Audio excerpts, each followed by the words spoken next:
بسم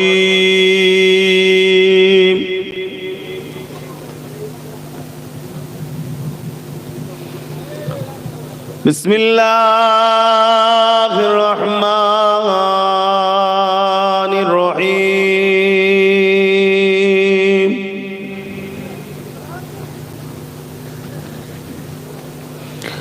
الحمد لله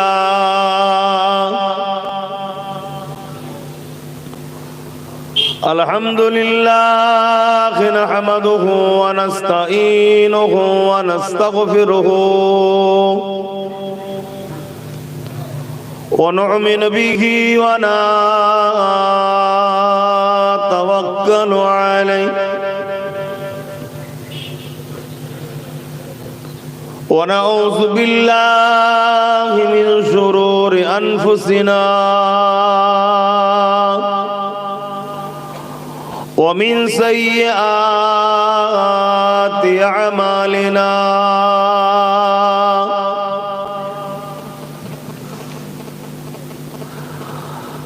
من يهدي الله فلا مضل له ومن يضلله فلا هادي له ونشهد أن لا إله إلا الله وحده لا شريك له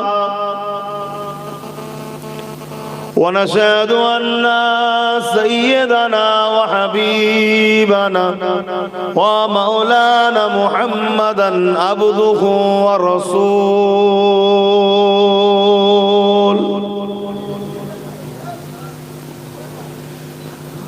أما بعد فيا أيها الحاضرون رحمكم الله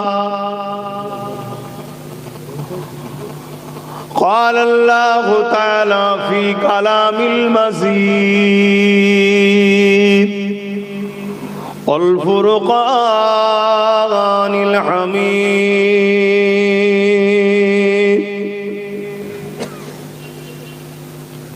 إن الله وملائكته يصلون على النبي يا أيها الذين آمنوا صلوا عليه وسلموا تسليما اللهم صل على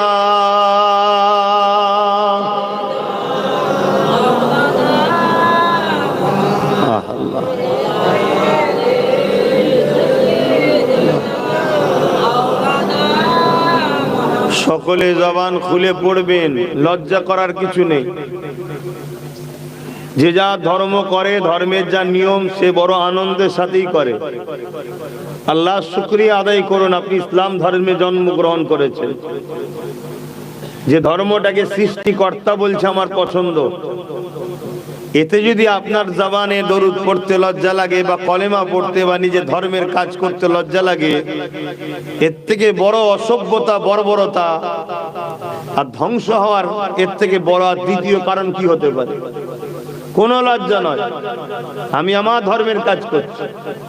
অনেক মানুষের এমন সিস্টেম আছে, তার ধর্মীয় বিশ্বাস রাস্তার উপরে কি গড়াগড়ি করে আমি দেখি জানো, আর বিশ্বাস আমি ভুল টিকে যাচ্ছি না, সে জবাব আল্লাহ নেবে, কিন্তু সে আনন্দের সাথেই করছে, তার লজ্জাও লাগে না, সে তার মতো করছে।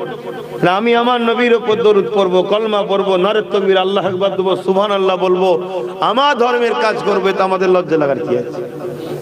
যদি লজ্জা লাগে জানতে হবে দুর্বল ঈমান।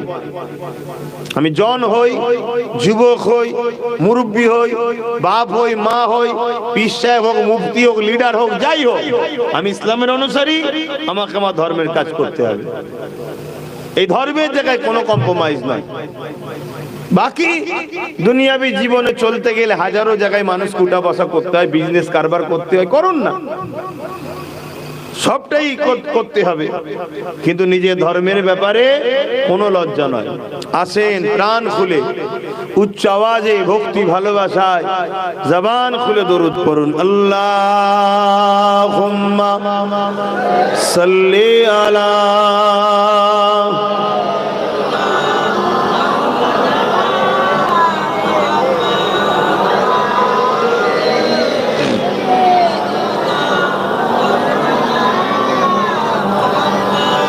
अहमद अजल ही उस सीने में है, मैं खाऊं मेरा दिल मदीने में है। हुब्ब अहमद अजल ही उस सीने में है, मैं खाऊं मेरा दिल मदीने में है। फूलों का तू फूल है, का हुस्न है, लुत्फ जन्नत से बढ़कर मदीने में है। अल्लाहुम्मा सल्ली अला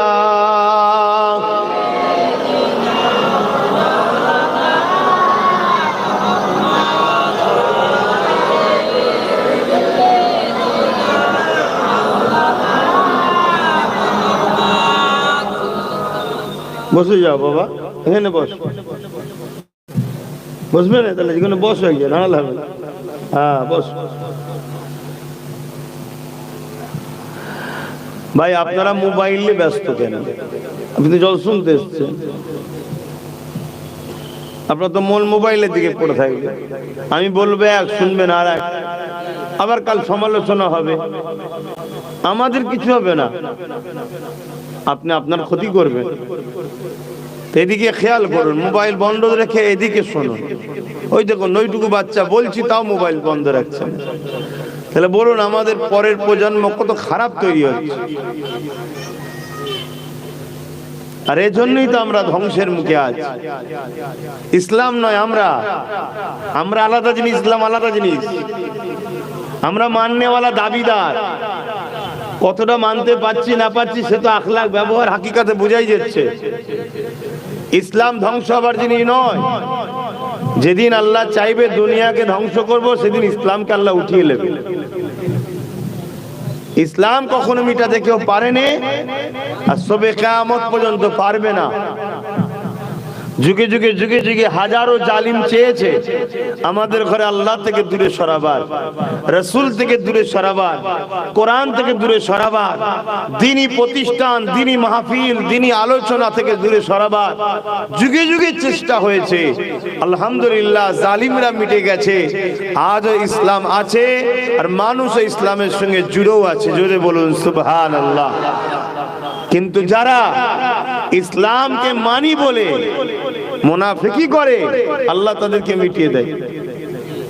মৃত্যুটা বড় কথা না, মৃত্যু তো হবে রে বাবা, আল্লাহর ওলিরও মৃত্যু হয়। সবচেয়ে বড় কথা আমার নূর নবী, তিনিও ইন্তেকাল করেছেন, কথা বুঝেছেন? তবে তিনার মৃত্যু আর আমাদের মৃত্যুর মধ্যে পার্থক্য আছে, এটা মাথায় রাখবেন। তিনার মৃত্যু ইন্তেকাল আর আমাদের মধ্যে পার্থক্য আছে। বেশক তিনি রওজা মুবারকে সশরীরে এখনো জিন্দা আমাদের জন্য কাঁদছেন। জোরে বলুন সুবহানাল্লাহ। এটা হলো আহলে সুন্নাত ওয়াল জামাত জান্নাতি দলের আকীদা। এর বাইরে আকীদা গোমরাহ, বাতিল, জাহান্নামী, কাফের। ক্লিয়ার কথা। আবার এখন কাফের শব্দ ইউজ করলে অনেকের অ্যালার্জি হয়, যে কাফের বলে কেন? ওখানেও সন্দেহ হয় যে তোমার কিছু অ্যালার্জি হওয়ার কারণটা কি, তোমার অ্যালার্জি হওয়ার কারণ কি? আল্লাহ বলছেন কোরআনে, কুল ইয়া আইয়ুহাল কাফিরুন, হে কাফের সম্প্রদায়। আল্লাহ কাফেরকে কাফের বলেছে, আমরাও কাফেরকে কাফের বলছি।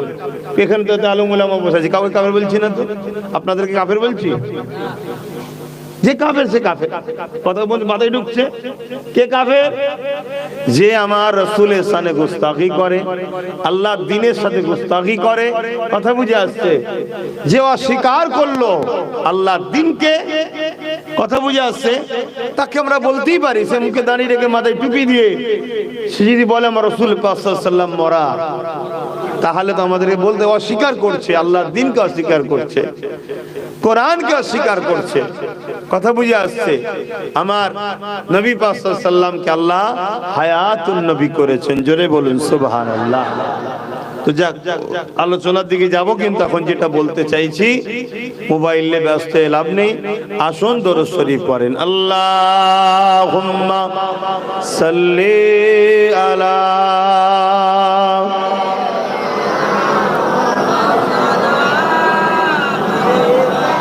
ওয়ালা আলি সাইয়্যিদিনা কালিমা লা ইলাহা ইল্লাল্লাহ, লা ইলাহা ইল্লাল্লাহ মুহাম্মাদুর রাসূলুল্লাহ, হাসবি রাব্বি জাল্লাল্লাহ, মা ফি কলবি খায়রুল্লাহ, নূর মুহাম্মদ সাল্লাল্লাহ, হক লা ইলাহা ইল্লাল্লাহ, লা ইলাহা ইল্লাল্লাহ মুহাম্মাদুর রাসূলুল্লাহ, লা ইলাহা ইল্লাল্লাহ, লা ইলাহা ইল্লাল্লাহ মুহাম্মাদুর রাসূলুল্লাহ। আল্লাহুম্মা সাল্লি আলা সাইয়্যিদিনা ওয়ালা আলি قال الله تعالى في كلامه الفرقان الحميد وما خلقت الجن والإنس إلا ليعبدون। আমার আব্বা জানেরা, আমার নওজোয়ান তরুণীরা, যুবকেরা, উলামা হযরত, হাফেজে কোরআন, নামাজি, মুত্তাকি, পরহেজগার ইমাম সাহেবগণেরা,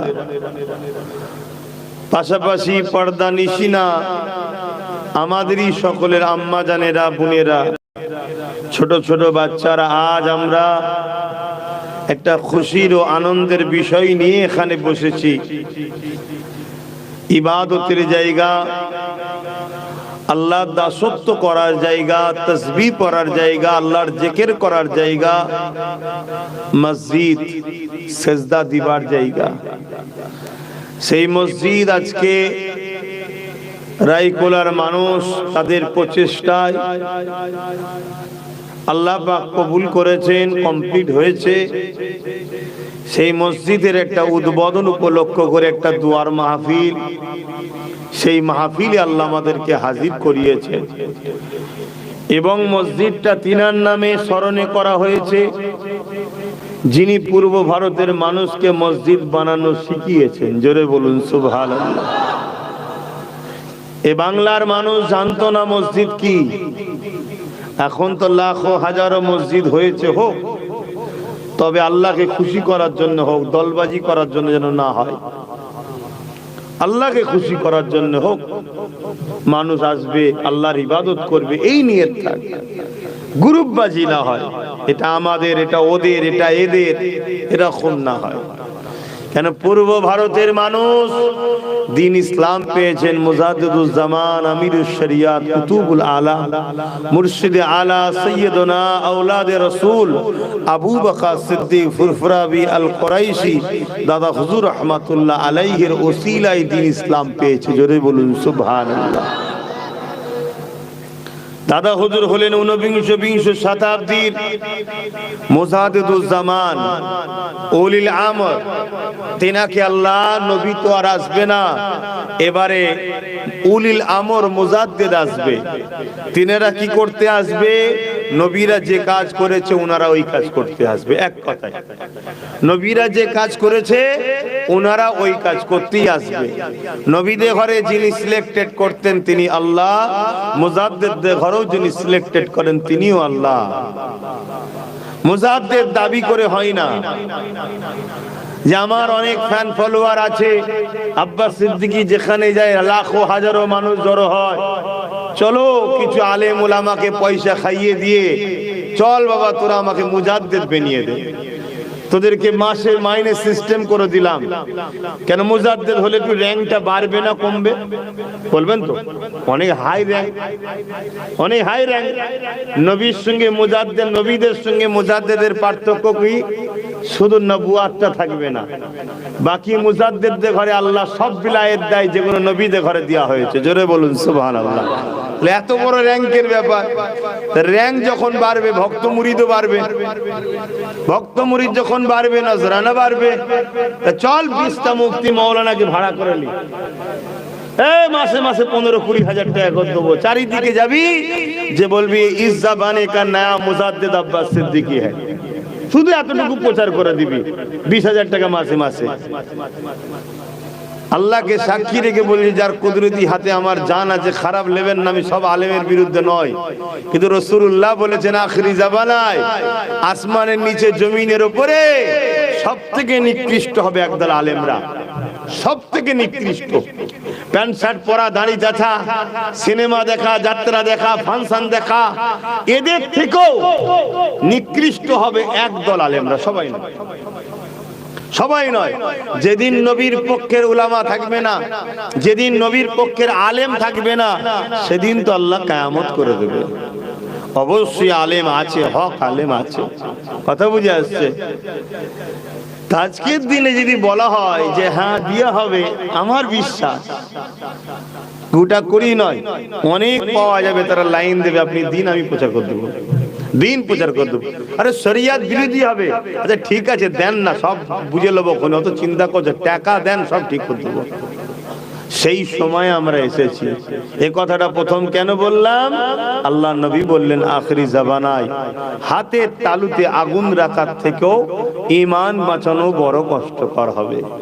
মসজিদ ভালো জিনিস, মাদ্রাসা ভালো জিনিস, কিন্তু মসজিদ মাদ্রাসা দেখে ছুটলে হবে না, এটা বোঝাবার জন্য আমি কথাটা প্রথম বললাম। ছুটবেন কি দেখে? ছুটবেন দেখে যে মসজিদটা বানাচ্ছে তার মধ্যে হুজুর আছে কিনা, অর্থাৎ নূর নবী আছে কিনা। যে মাদ্রাসা বানাচ্ছে তার মধ্যে দয়ান নবী আছে কিনা দেখুন, অর্থাৎ তার দিলে হুজুরের আজমাত, হুজুরের শান, হুজুরের মর্যাদা, হুজুরের ভক্তি, হুজুরের প্রেম, হুজুরকে সে কোন নজরে দেখে। এটা হলো আমাদের জন্য মাপকাঠি, এটা হলো আমাদের মুক্তির রাস্তা। কেন? আমরা যদি মসজিদ বানানো দেখে আব্বাস সিদ্দিকী জগৎ বিখ্যাত ওলি হয়ে গেছে, তাহলে ঠকে যেতে পারে বাপ। আমি আমাকে দিয়ে উদাহরণ দিচ্ছি। আব্বাস সিদ্দিকী আজকের দিনে 50টা মাদ্রাসা চালাচ্ছে, এটা নিয়ে 3টে কমপ্লিট হলো মসজিদ, আরো আল্লাহ কারে চলছে, কমপ্লিট হলো তখন বলবো, কথা বুঝে আসছে? তাই নাকি? তাহলে আজকে জগৎ বিখ্যাত উনি বড় ওলি, ওটা ভেবে যদি আপনি ছোটেন, আপনার ঠিকও ধরা হতে পারে, ভুলও ধরা হতে পারে। যদি আব্বাস সিদ্দিকীর হৃদয়ে রাসূলের শান, মর্যাদা, আজমত, প্রেম, ভালোবাসা, যেটা আল্লাহ পাক যেভাবে বলেছে, কথা বুঝে আসছে, অগাধ যদি নবীর প্রেম ভালোবাসা থাকে, তবে জানবেন আব্বাস সিদ্দিকী ঠিক লাইনে আছে। নচেত যদি আপনি ধরেন, ঠকতেও পারেন, ঠিকও হতে পারে। কেন? দাড়ি দেখে, টুপি দেখে, নামাজ দেখে, রোজা দেখে, মসজিদ দেখে, মাদ্রাসা দেখে, কোরআন তেলাওয়াত দেখে, বড় এলাহান, বড় কারি, বড় সহি পড়ছে, এসব দেখে ছুটে কিছু লাভ হতেও পারে, নাও হতে পারে। কেন? এগুলো সব আমল, এগুলো সব কি? ভালো কাজ। কিন্তু ঈমান হলো নূর নবীর মহব্বত ও আদব। জোরে বলুন সুবহানাল্লাহ। মসজিদ বানানো ঈমান নয়, এটা ঈমানের মধ্যে। মাদ্রাসা বানানো ঈমান নয়, ঈমানের মধ্যে ভালো কাজ এটা। ঈমানদার যখন মসজিদ বানায় সে নেকি পায়, আল্লাহ তার জন্য জান্নাতে ঘর দেবে ওয়াদা করেছে। জোরে বলুন সুবহানাল্লাহ। আজকে যে আমরা বানিয়েছি, যে আমরা বানিয়েছি, যদি ঈমান নিয়ে মরতে পারি, ওয়াদাল্লাহি হাক্কুন, আল্লাহর ওয়াদা সত্য, মসজিদ বানানোকারীদেরকে আল্লাহ জান্নাতে ঘর দেবে। জোরে বলুন সুবহানাল্লাহ। আর ঈমান নিয়ে যদি মরতে না পারে, একটা কেন 1000 মসজিদ বানিয়েও কোনো লাভ হবে না। আমি কি বোঝাতে চেয়েছি বুঝতে পেরেছেন? তাহলে আজকে আমাদেরকে মানুষের সঙ্গে মিশবেন, মিশার আগে তাকে ফলো করুন। আরে কথাগুলো বলছি কেন? আমি দলবাজি করতে নাকি গ্রুপ করতে? আমার জলসা কমে গেছে? আরে জলসা ঠেলাতে না নিজের জীবনের শান্তি, না নিজের শরীরের যত্ন, না ঘরের সময়, না আর কি বলবো, সব দিকে সব শেষ হয়ে যাচ্ছে। আর বেশি খুলে বলতে পারছি না। জলসা ঠেলায় আলহামদুলিল্লাহ আল্লাহ এত দিয়েছে, অহংকার করছি না। আম্মা বিনিয়ামাতি রাব্বিকা ফাহাদ্দিস, আল্লাহ পছন্দ করেছে তুই আমার দিনের কাজ কর, এটা আমার জন্য বড় ইহসান। আল্লাহ বড় ইহসান করেছে আল্লাহ আমাদের, যে আমার দিনের কাজ তুই করবি, প্রচার করবি, যা তোকে আমি সুযোগ দিলাম। এটা অহংকারের ব্যাপার নয়। কিন্তু এই কথাটা বলছি কেন? এই কথাটা বলতে চাইছি এই জন্য, একেবারে আমরা খাদে বলেন, গর্তে বলেন, সীমানা বলেন, একেবারে শেষ বর্ডারে চলে এসেছি। শেষ বর্ডারে। এই জায়গা থেকে যদি আমাদের ভুল পদক্ষেপ হয়ে যায়, তাহলে দুনিয়াও ধ্বংস, আখিরাতও ধ্বংস। এই জায়গা থেকে সঠিক ফায়সালা নেবেন কি করে? কেন 3 শ্রেণীর মানুষ আছে। এক শ্রেণী কাফের, আর এক শ্রেণী মুনাফিক মুসলমান, আর এক শ্রেণী হলো মুমিন মুসলমান। তো কাফেরকে নাই চিনা যায়, কিন্তু মুমিন মুসলমান আর মুনাফিক মুসলমান চিনবেন কি করে? কেন মুমিনের মুখেও দাড়ি থাকে, মুনাফিকের মুখেও দাড়ি থাকে। মুমিনও বলে আল্লাহ, মুনাফিকও বলে আল্লাহ। মুমিন বলে লা ইলাহা ইল্লাল্লাহু মুহাম্মাদুর রাসূলুল্লাহ, মুনাফিকও বলে লা ইলাহা ইল্লাল্লাহু মুহাম্মাদুর রাসূলুল্লাহ। মুমিনও মসজিদে যায়, মুনাফিকও যায়। মুমিনও রোজা রাখে, মুনাফিকও রাখে। মুমিনও মসজিদে চাঁদা দেয়, মুনাফিকও দেয়। মুমিনও হজ করে, মুনাফিকও করে। মুমিনও কি বলে যাকাত দেয়, মুনাফিকও দেয়। মুমিন মুসাফা করে, মুনাফিকও মুসাফা করে। মুমিনও দরুদ পড়ে, মুনাফিকও দরুদ পড়ে। চিনবেন কি করে? বড় কঠিন ব্যাপার নয়। এই চিনার জন্য আজকে প্রথম কথাতেই শুরু করলাম। অবশ্যই আল্লাহর ঘর উদ্বোধনের উদ্দেশ্যে আমরা এসেছি, কিন্তু আল্লাহর বন্ধুকে আমাদেরকে আগে জানতে হবে। কেন? আল্লাহ আমার আর তিনার, আল্লাহ আর বান্দার বিচখানে আল্লাহ নিজে মোহাম্মদ রসুলকে রেখেছে। জোরে বলুন সুবহানাল্লাহ। এই ফায়সালাটা কে করেছে? বলো যুবকরা, কে করেছে? আল্লাহ। বান্দা আর আল্লাহর, বান্দা ও খালেকের বিচখানে আল্লাহ নিজে মোহাম্মদ রসুলকে রেখেছে। অর্থাৎ তোরা বান্দারা আমার হাবিবের কাছে আসবি, হাবিবের সাথে, হাবিবের দেখানো রাস্তায় হাবিবকে সাথে নিয়ে আমি আল্লাহ আমার কাছে যারা আসবে তারাই পাবে আমার শ্রেষ্ঠ জান্নাত। জোরে বলুন সুবহানাল্লাহ। হাবিবকে ওভারটেক করে, হাবিবকে বাদ দিয়ে, হাবিবকে কষ্ট দিয়ে, হাবিবকে এড়িয়ে, হাবিবকে সরিয়ে দিয়ে যারাই আমার কাছে আসবে তারা হবে মুনাফিক, তাদের জন্য জাহান্নাম। শুনছেন তো নাকি? হ্যাঁ, বড় পাওয়ারের সাথে বুঝাচ্ছে আপনাদের। এই পৃথিবীতে লাখো মসজিদ, লাখো মাদ্রাসা, দাড়ি টুপি মাদ্রাসা মসজিদের কোনো অভাব নেই, কিন্তু তারপরও আমাদের বিপদের কি সমস্যা মিটেছে? এর কারণ কি? আল্লাহর রহমত থেকে আমরা দূরে সরে গেছি, তাই তো নাকি? আল্লাহর রহমতটা কি? আল্লাহ কোরআনের মধ্যে সূরা আম্বিয়ার মধ্যে বলেন, ওমা আরসালনাকা ইল্লা রাহমাতাল লিল আলামিন। এ বিশ্ব জগতের মানুষ আমি আল্লাহ আমার পক্ষ থেকে তামাম আলমের জন্য আমি আমার নবীকে রাহমাতাল লিল আলামিন করে পাঠালাম। আল্লাহর রহমত তো হুজুর পাক সাল্লাল্লাহু আলাইহি ওয়াসাল্লাম, তাহলে বলছেন আল্লাহ রহমত চাই, তাহলে মানে হুজুর চাই। আল্লাহ রহমত ছাড়া বাঁচা যাবে না, হুজুর ছাড়া বাঁচা যাবে না। আল্লাহ রহমত ছাড়া নাজাত নাই, হুজুর ছাড়া নাজাত নাই। আকীদা ঠিক করেন, হুজুরকে বাদ দিয়ে কেউ নাজাত নাই। শুনছেন তো নাকি আমার কথা? বাপজান গুলো বুঝতে পারছেন তো? হ্যাঁ বাপ, বুঝেলেন। আমাদের কাছে অনেকে কোরআন দেখে দেখে গুমরা করেছে, জানেন না? হযরত আলী হুজুরকে শহীদ করেছিল কারা? উলামা ভাইরা জানে? খারিজি সম্প্রদায় বলা হয়, খারিজি, যারা কোরআন দেখিয়ে দেখিয়ে মানুষকে গুমরা করেছিল যে কোরআন আল্লাহর কথা, কোরআন মানো, আলী মেনো না। আম মানুষ ভাবলো ঠিকই তো, কোরআন তো আল্লাহর কথা, আমরা আলীর কথা শুনবো কেন? আল্লাহর কথা ছেড়ে দিয়ে আলীর কথা শোনে? আল্লাহ তো সৃষ্টিকর্তা। শুনছেন কেমন ভাবে গোমরা হলো? তাদেরকে খারিজি বলা হয়। এমন দল তৈরি করে ফেললো, হযরত আলী হুজুরকে শহীদ পর্যন্ত করে দিল সেই সব লোকেরা। শুনছেন? বলুন, হযরত আলী হুজুরকে যারা কোরআনের পক্ষে দাঁড়িয়ে আলী হুজুরকে শহীদ করেছে, এরা কেউ জান্নাত যাবে মনে হয়? আপনাদের ক্ষুদ্র বিবেক কি বলছে? বলুন, বলুন, বিবেক কি বলছে? কারণ আল্লাহ নবী জানিয়ে দিয়েছেন, এ বিশ্বে মানুষেরা শুনে রেখে দাও, আমি রাসূলুল্লাহ হলাম ইলমের শহর, আর আলী হলো শহরের দরজা। আমি রাসূলুল্লাহর কাছে আসতে গেলে আলীর মাধ্যম আসতে হবে, আলী ছাড়া আমাকে পাওয়া যাবে না। সেই হযরত আলীকে শহীদ করে দিল দাড়িওয়ালা, টুপিওয়ালা মুনাফিকরা, সাধারণ মানুষের মধ্যে বিভ্রান্ত তৈরি করে দিল। কোরআন হলো আল্লাহ পাকের কথা, কোরআন মানো, আলীর কথা মেনো না। হযরত আলী কার কথা শোনাচ্ছিল? আল্লাহরই তো কথা শোনাচ্ছিল। কিন্তু আমার নবী সাহাবারা কি বলেছিল? এ বিশ্বে মানুষ ধোঁকায় পড়ে যাও না, অবশ্যই কোরআন মানবো, কিন্তু অন্য কারো থেকে নয়, হযরত আলী থেকেই মানবো।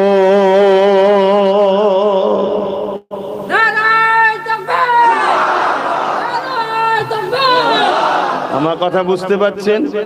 তা আমরা মানবো তো কোরআনকে। আজ আমাদেরকে অনেকে শোনায়, আরে কোরআন হাদিস আগে না দাদা হুজুর আগে? তোমরা দাদা হুজুর কে পাগল হয়ে যাচ্ছ, কোরআন হাদিস ছেড়ে যে দাদা হুজুর করছো। এরকম ভাবে বিভ্রান্ত করে না? বলেন বলেন। হ্যাঁ, এই আর আজকের খারিজি, এরা আজকের খারিজি, এরা আমাদের মধ্যে মতনৈক্য তৈরি করছে, ডিভাইড তৈরি করছে। অথচ যারা বলছে এদের বাপ দাদাও মুসলমান হয়েছে দাদা হুজুরের ওসিলায়, জোরে বলুন সুবহানাল্লাহ। আরে অবশ্যই কোরআন হাদিস মানবো, কিন্তু তোমার থেকে নয়, জবানার মোজাদ্দেদ দাদা হুজুরের থেকে মানবো, জোরে বলুন সুবহানাল্লাহ। এটা হবে আজকে আমাদের উত্তর। কথা বুঝে আসছে? তাই বলে দিয়ে যায়, নবী পাককে চিনেন, নবী পাককে মুহাব্বত করেন, ভালোবাসে, পিয়ার করেন। যে নবী আমার সারা জীবনটা তোমার আমার জন্য কেঁদেছে, আজও রওজা মুবারকে নবী আমার তোমার আমার জন্য কাঁদতেছে।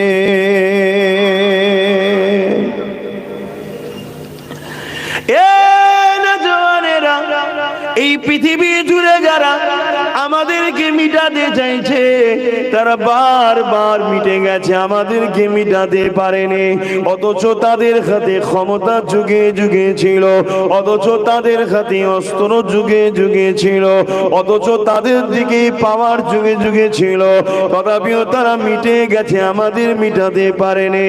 তাই তারা বড় রিসার্চ করে দেখে নিয়েছে, সব ক্ষমতা আমাদের পক্ষে থাকার পর এই মুমিন মুসলমান নবীর গোলাম গুলোকে কেন মিটানো যায় না? তারা রিসার্চ করে দেখে নিয়েছে, এদের দিলে এমন একটা পাওয়ার আছে, যে পাওয়ারকে ঈমান বলা হয়। ওই ঈমান যতক্ষণ এদের মধ্যে আছে, এদেরকে কখনো মিটিয়ে দেওয়া সম্ভব নয়। এরা যেতে ঈমানের জোরে, এরা কামিয়াবি ঈমানের জোরে হয়।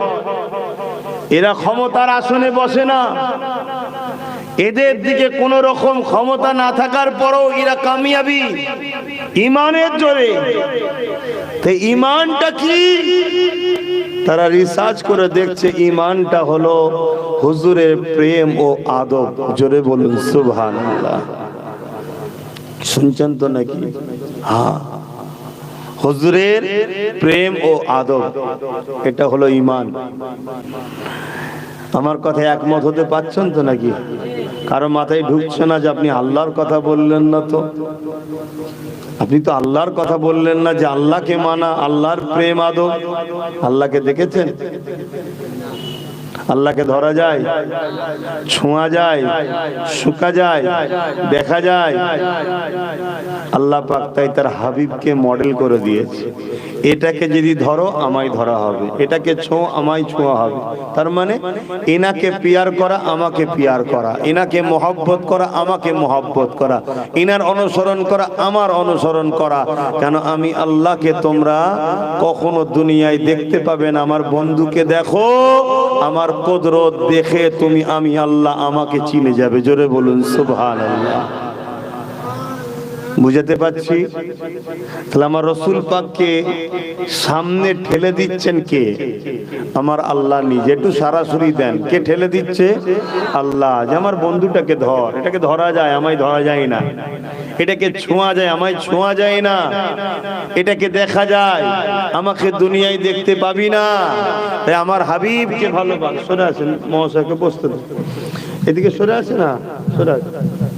আপনি বসেন না, ভালতারে বসেন, চেপে বসেন, সামনে থেকে গিয়ে যান। মহাশয়কে বসতে দেন, ভালতারে বস, কষ্ট হবে। আমি কি বুঝাচ্ছি আপনারা বুঝছেন? কি গো যুবকরা, বুঝতো তো নাকি? আমাদের তো সব হারা, সব শেষ, সব শেষ। যদিও বা নামাজ পড়তে যাই বা যান, সেই নামাজ তো হয় না যে নামাজ সাহাবারা পড়েছে।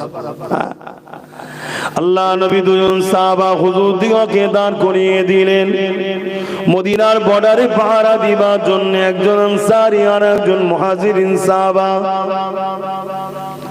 সাহাবা হুজুরদের মধ্যে আলোচনা শুরু হয়ে গেল, ভাই দুজন মিলে জেগে থেকে কি লাভ? হাফ রাত বা কিছু সময় আপনি পাহারা দেন, আমি ঘুমাই, আমি পাহারা দেবো, আপনি ঘুমাবেন। দুই ভাইয়ের মধ্যে সেটিং হয়ে গেল। এ যুবকেরা মুয়াজ্জিন সাহাবা ঘুমিয়ে পড়লেন, পালাক্রমে আনসারী সাহাবা দাঁড়িয়ে রইলেন। আনসারী সাহাবা চিন্তা করতে লাগলেন, বেকার দাঁড়িয়ে দাঁড়িয়ে কি লাভ? আল্লাহ পাকের নামাজে দাঁড়িয়ে যায়। আর এখন এমনও মুসলমান আছে জুম্মাতেও নামাজ পড়ে না।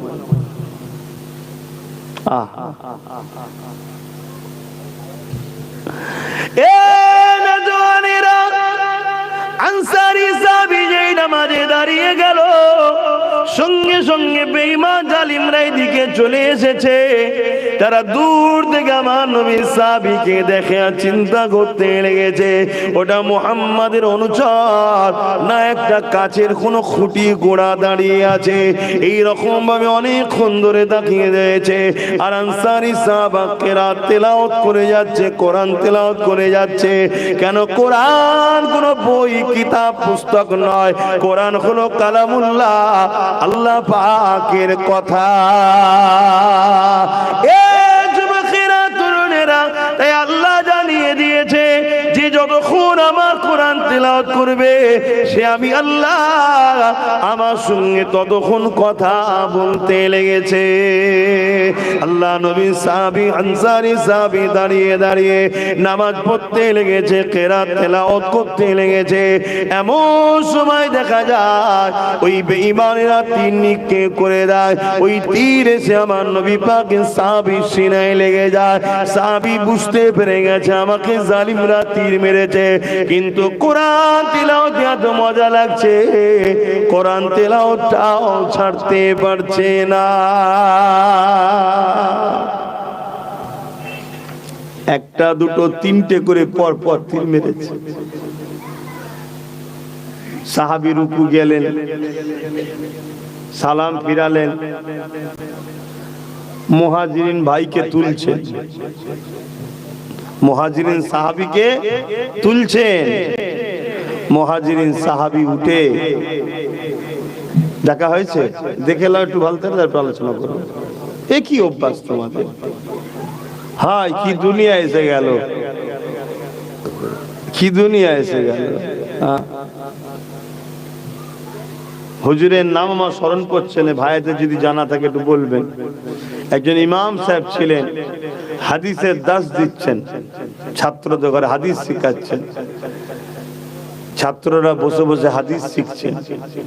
হুজুরের চেহারার আস্তে আস্তে পরিবর্তন হচ্ছে, একটা সময় পুরো শরীরটা নীল কালারের হয়ে গেছে, তথাপিও হাদিস তেলাওয়াত বন্ধ করেনি। যখন হাদিস শেষ হয়ে গেল, ছাত্ররা জিজ্ঞেস করছে, হুজুর আপনার চেহারার মধ্যে পরিবর্তন দেখা দিচ্ছে, কি ব্যাপার? বলছে, হ্যাঁ বাবা, পিঠে একটা কি ঢুকেছে, কামড়াচ্ছে, 100 বার দংশন করেছে। খুলে দেখছে সাপ বিছে বলে না, ওই 100 বার কত জ্বলন বলুন তো। হুজুর তাহলে আপনি প্রথমবার কামড়ে দে। বাবা আমি নবীর হাদিস বলছি, কি করে হাদিস বন্ধ করে দে বাবা, দেখি জান আগে নয় নবীর হাদিসটা আগে। জোরে বলুন সুবহানাল্লাহ। এই পুরো পৃথিবীকে এক পাল্লায় রাখো, আর নবী পাক সাল্লাল্লাহু আলাইহি সাল্লামের একটা সুন্নতকে এক পাল্লায় রাখো। এই পৃথিবীর থেকেও নবীর সুন্নতের একটা সুন্নতের দাম অনেক বেশি। জোরে বলুন সুবহানাল্লাহ। আমরা তো মানতে পারিনি, আমরা মানতে পারিনি।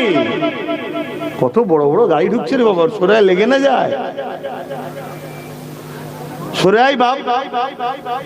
শেষকালে সব ছেড়ে দে, ড্রাইভার সাহেবের উপর রাগ মিটাবি, সরে সরে আই বাবা।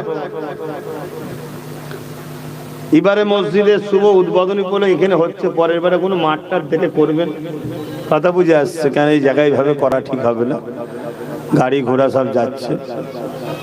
আবার পিছনে একটা ছেলে, যাও গাড়িগুলো সাইড দিয়ে দাও। তো ভাইয়েরা আমার, কি কথা বলছিলাম জানো?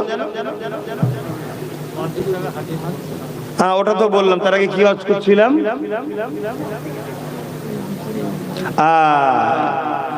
কোরআন মুহাজিরিন সাহাবীকে তুলছে, ভাই ওঠো, দুশ্মনেরা শত্রুরা হামলা করে দিয়েছে। আল্লাহ নবীর মুহাজির সাহাবী উঠে বলে, ও ভাই আনসারী সাহাবী রে, আপনাকে তিনটে তীর লেগে গেছে, আপনি আমাকে না তুলে একা একা কেন লড়াইটা করতেছিলেন? আনসারী সাহাবী তো দাঁড়িয়েছিলেন পাহারার জন্য, মুহাজিরিন সাহাবী তাকে ঘুমিয়ে পড়েছে। তিনটে তীর লেগেছে ভেবে মুহাজিরিন ভাই বলছে তো লড়াই করছিল। যুবকেরা তরুণেরা, এমন করে দেখা যায় মুহাজিরিন সাহাবী যখন বলেন, ভাই আপনি একা একা কেন লড়াই করতেছিলেন, আমাদেরকে দুটাতে পারতেন, আমাকে তো ডাকতে পারতেন। আনসারী সাহাবা বললেন, ভাইরা আমি লড়াই করি না, আমি তো আপনাকে শুইয়ে দিয়ে দাঁড়িয়ে দাঁড়িয়ে চিন্তা করতে লাগলাম, একা একা দাঁড়িয়ে কি লাভ, এই জন্য আমি নামাজে দাঁড়িয়ে গেলাম। যখনই নামাজে দাঁড়িয়ে গেছি, তীর এসে আমাকে লেগে যায়। ওই আনসারী সাহাবী বলে, একটা তীর যখন লেগেছিল আপনি আমাকে তো উঠাতে পারতেন। নূর নবী দয়া নবী জানিয়ে দিয়েছে, নামাজ যেমন ফরজ, এটা অবশ্য নফল নামাজ পড়ছিল, তাহলে জান বাঁচানোটাও তো ফরজ, তাহলে আপনি কেন নামাজটা ছেড়ে দিয়ে তুললেন না? ওই সময় আনসারী সাহাবী বলে, আমি সূরা রহমান তিলাওয়াত করতেছিলাম, এত সুন্দর মজা লাগছিল, এত আনন্দ লাগছিল, এত ভালো লাগছিল, আমি মনে করছিলাম আমায় তীর লাগছে, আমি মনের মধ্যে লেগেছিলাম জান চলে যায় চলে যা। সূরা রহমান তিলাওয়াতে যে মজাটা পাচ্ছি, এই তিলাওয়াতটাকে আমি কোনোভাবে বন্ধ করতে পারবো না।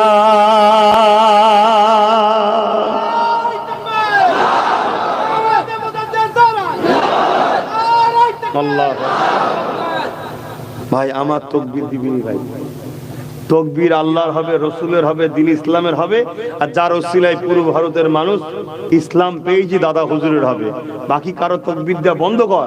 এই তাকবীর লিবার জন্য নতুন নতুন সব পীর হবার সব করছে, শুধু তাকবীর লিবার জন্য, তাকবীর যাতে পাই, অন্য কিচ্ছু নয়। মৌলী সাহেবদের তাকবীর নাই, হুজুরদের তাকবীর। তো মৌলী সাহেব তো স্বাভাবিক ভাববে তা আমাকে হুজুর যেমন করে হতে হবে তাকবীরটা পাওয়া যায়। না খাওয়াতে একই হয় আল্লাহ করে, খাওয়া আলাদা দেন নাকি মৌলী সাহেব করে, সব একই। তকবীর দিতে হবে, ওই জন্য বলছে আমার তকবীর দিবি না, সবাই গোপেন বলছি। তকবীর আল্লাহর হবে, রাসূলের হবে, দ্বীন ইসলামের হবে, আর একেবারে নেমো খারামি করা উচিত হবে না দাদা হুজুরকে বাদ দিয়ে। কি ভুল বলছি নাকি? তার ওসিলায় আমি দাদা হুজুর, আমার চলছে দাদা হুজুরের ওসিলায়। হ্যাঁ, দাদা হুজুরের আওলাদ বলে তো মানুষ সম্মান করে। দাদা হুজুরের বাগান, এখন আমি ফল খেয়ে বেড়াচ্ছি। এই বাগান দাদা হুজুরের, আমার বাপের নয়, আমার দাদুরও নয়। এই বাগান জবানার মুজাদ্দেদ দাদা হুজুরের। এই বাগানে আমার দাদাও ফল খেয়েছে, আমার বাপও খেয়েছে, রুহুল আমিন সাহেবও খেয়েছে, আজকে আমিও খাচ্ছি। কিন্তু বাগান দাদা হুজুরের, জবানার মুজাদ্দেদ তিনি, অন্য কেউ নয়। এটা মাথায় রাখুন। আর না হয় সব আব্বাস সিদ্দিকীর পাগল হয়ে যে লাস্টে দেখা যাবে দাদা হুজুরের সঙ্গে কানেকশন কেটে গেছে, সব শেষ হয়ে যাবে, সব শেষ হয়ে যাবে। গোড়া ধরে রাখো, গোড়া যদি গন্ডগোল হয়ে যায় সব শেষ। আর যাকে ধরবে তার সাথেও গোড়ার কানেকশন আছে কি দেখো। ঘরে সব লাইট টাইট পাকা পাকা সব লাগালে, যেখান থেকে মেন কারেন্ট আসে সেখান থেকে যদি মিটারের তারে যে কারেন্টটা আসে কেটে দেয় অফিস থেকে, এসে কি হবে? আপনি বলবেন আমি হ্যাভেলসেল লাগিয়েছি, ভালো ভালো দামি দামি লাগিয়েছি, চলবে? অতএব এটাকে খেয়াল রাখবেন। খারাপ লিখছেন নাকি আমার কথা? আমি ঝগড়া করতে এসেছি না, আমার দাদা হুজুরের রুহানি বাচ্চাগুলোকে বাঁচাবার চেষ্টা করছি। আপনারা তো আমার দাদা হুজুরেরই বাচ্চা নাকি, তো বাঁচাবো না? কেউ এসে জাল দিয়ে পুকুরের মাছ তুললে চলে যাবে, আমি বলবো না যে পুকুর দাদা হুজুরের, তুই জাল দিচ্ছিস কেন? কি বলবো না? বলবো না। তো এই বাংলায় যত সন্তান আছে, তুমি মানো চাই না মানো, তুমি হলে আমার দাদা হুজুরের পুকুরের, বুঝাবার জন্য বলছি, মাছ। তুমি আমার দাদা হুজুরের মুরিদের ঘরের সন্তান। অতএব আজকে কেউ এসে তোমাকে তুলে নিয়ে চলে যাবে, মুনাফিক বানাবে, বেঈমান বানাবে, কাফের বানাবে, সাহাবাদের দুশমন বানাবে, নবীর দুশমন বানাবে, ওলি আউলিয়াদের দুশমন বানাবে, আমার ডিউটি তোমাকে 100 বার বুঝাবো। আর এতটাও যদি প্রয়োজন হয় তোমার হাত ধরেও টানবো ভাই হিসাবে, যে ভাই ভুল করছিস, তারপরেও যদি তুমি বলো যে দরকার নেই, ছিনিয়ে চলে যাও, সেটা আলাদা কথা, সেটা আলাদা কথা। আল্লাহ নবী সাহাবী আনসারী সাহাবী এ নওজওয়ানেরা এমন করে বলতে লেগেছেন, আমার যখন প্রথম তীরটা লেগেছিল আমি নামাজ ছাড়তে পারছিলাম না, কেরাতে এত মজা লাগছিল। দ্বিতীয় তীরটা লেগেছে আমি তখনও ছাড়ি না, দ্বিতীয় তীরটা যখন লেগেছে আমি নামাজকে ছাড়তাম না। হঠাৎ করে আমার মনে পড়ে যায়, নূর নবী তো আমাকে দায়িত্ব দিয়েছে, বাবা তুমি রাজা বর্ডারে পাহারা দাও, যদি আমি এখানে শহীদ হয়ে যাই কোনো অসুবিধে নাই, আপন করে দুশমনেরা এসে আপনি ক্ষমাচ্ছেন, আপনাকে শহীদ করে দেবে, এত কোনো অসুবিধে নাই। কিন্তু তারা গোপনে গিয়ে যদি আমার নূর নবীর উপরে হামলা করে দেয়, এই কথা যখনই মনে পড়ে গেছে, ভাই নামাজকে ছোট করে দিয়ে সালাম ফিরিয়ে আপনাকে উঠাতে লেগেছি। জানের জন্য নামাজ ছাড়ে নে, যাই যাই নামাজ ছাড়বো না। নামাজকে ছোট করেছে নূর নবীর জানের জন্য, নূর নবীর সেফটির জন্য। জোরে বলুন সুবহানাল্লাহ। ঈমান দেখুন সাহাবা হুজুরদের ঈমান। আর আজকে লাখো কোটি নামাজি পাওয়া যাবে, হুজুরের প্রেমের বেলায় মুখ ভারী, হুজুরের দরুদ পড় মুখ ভারী। আরে নামাজের থেকে অনেক বড় ফরজ হলো দরুদ পড়া। আমি চ্যালেঞ্জের সাথে বলে যাচ্ছি, নামাজের থেকে অনেক বড় দরুদ হলো, ফরজ হলো দরুদ পড়া। কারণ নামাজ আমার নবীর সুন্নাত, আল্লাহর ফরজ করেছে, নবী পড়েছে কিন্তু আল্লাহ পড়েনি। আর দরুদ আল্লাহ নিজে পড়েছে, জোরে পাঠিয়েছে। জোরে বলুন সুবহানাল্লাহ। কিন্তু আজ আমাদেরকে বহু দিন ধরে পরিকল্পিত ভাবে কেউ কোরআন দিয়ে, কেউ দাঁড়িয়ে দিয়ে, কেউ নামাজ দিয়ে, কেউ মসজিদ দিয়ে, কেউ মাদ্রাসা দিয়েছে, কিন্তু বিনিময়ে হুজুরকে কেড়ে নিয়েছে, নবীকে কেড়ে নিয়েছে। আর নবী না থাকার দরুন মসজিদ থাকার পরে মসজিদের মধ্যে ঝগড়া হচ্ছে, নবী না থাকার দরুন মাদ্রাসার মধ্যে চিটিংবাজি প্রতারণা ঝগড়া হচ্ছে, সব থাকার পরও ঝগড়া সব জায়গায়, আর যেখানে হুজুর থাকবে সেখানে ঝগড়া হওয়াটা সম্ভব নয়। কথা মাথায় ঢুকছে না ঢোকেনি? আমার কথা আপনারা বুঝছেন না ভুল বুঝছেন? আবার বলুন, ভুল বুঝছেন না তো? কেন 50-60 বছরের ময়লা পরিষ্কার করতে অনেক কষ্ট হবে? 50-60 বছরের ধরে এই চেষ্টা, 50-60 বছর ধরে এই চেষ্টা চলছে যে হুজুর থেকে উম্মতকে সরাও। আমি বাংলার কথা বলছি, অন্য অন্য জায়গায় 100 বছর ধরে চলছে। কথা বুঝে আসছে? আর তার আগেও যুগে যুগে যুগে যুগে ছিল, কিন্তু কামিয়াবি হতে পারেনি। এই যে আজকে বিরাট একটা কামিয়াবির জায়গায় তারা পৌঁছাতে পেরেছে, উম্মতকে নবী থেকে সরিয়েছে, এটা সুলতান আব্দুল হামিদ চলে যাবার পর এরা মাথা ছাড়া দিয়েছে। যতদিন সুলতান আব্দুল হামিদ ছিল এরা মাথা ছাড়া দিতে পারেনি। কেন? সুলতান আব্দুল হামিদ ছিলেন রাসূলের আশিক। কেউ নবীর সামনে গুস্তাখি করলে সঙ্গে সঙ্গে তার বিরুদ্ধে মৃত্যুদণ্ডের ফতোয়া দিত, মৃত্যুদণ্ড, শাস্তি। কথা মাথায় ঢুকছে না ঢোকেনি? হ্যাঁ, আমি এই জায়গায় ছোট্ট একটা কথা বলছি, তাহলে বুঝতে পারবেন আমার নবীর বিষয়ে আমাদেরকে কতটা সজাগ হওয়া দরকার, কতটা সজাগ হওয়া দরকার।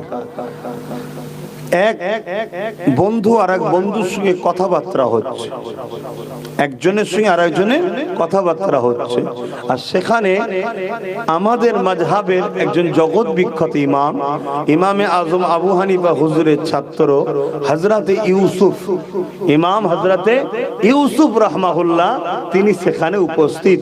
ওদের মধ্যে কথা হতে হতে একজন বলছে যে আমার দয়াল নবী কদু খেতে বড় পছন্দ করতেন। শুনছেন আপনারা? শুনছেন তো? দয়ান নবী কদু খেতে বড় পছন্দ করতেন। এই কথাটা শুনে আরেকজন উত্তর দিচ্ছে, ভাই আমাকে কদু ভালো লাগে না, আমাকে কদু ভালো লাগে। এর মধ্যে ভুল কিছু আছে এমন কোন কথা? হুজুর পছন্দ করতেন একজন বলল, আর একজন বলল ভাই আমার কিন্তু কদু পছন্দ নয়, আমি কদু খাই না, আমি পছন্দ লাগে না। এর মধ্যে ভুল কোথায় আছে? কিন্তু হযরতে ইমাম ইউসুফ রাহমাহুল্লাহ উঠে দাঁড়িয়ে পড়লেন। ইমাম, জগৎ বিখ্যাত ইমাম, ফকিহ, ফতোয়া দেয়। ইসলাম শরিয়াতের জজ তিনারা, ইসলাম শরিয়াতের মুফতি মানে কি? জজ, কাজী, বিচারক। ফতোয়া দিলেন এ মালাও যদি তওবা না করে কে কতল করা ফরজ হয়ে গেছে। জোরে বলুন সুবহানাল্লাহ। কেন না? ও নবী কদু খেতে পছন্দ করে, তার রিয়াকশন পাল্টাও বলল আমার পছন্দ নয়। অতএব নবীর পছন্দের সাথে পাল্টার পছন্দ নয় বলাটার দরুন শরিয়াতের ফতোয়া ও কুফরি করেছে, ওকে কতল করতে হবে, কতল করা ফরজ হয়ে গেছে, ওয়াজিব হয়ে গেছে। ভাবতে পারছেন আমার নবীটা কে?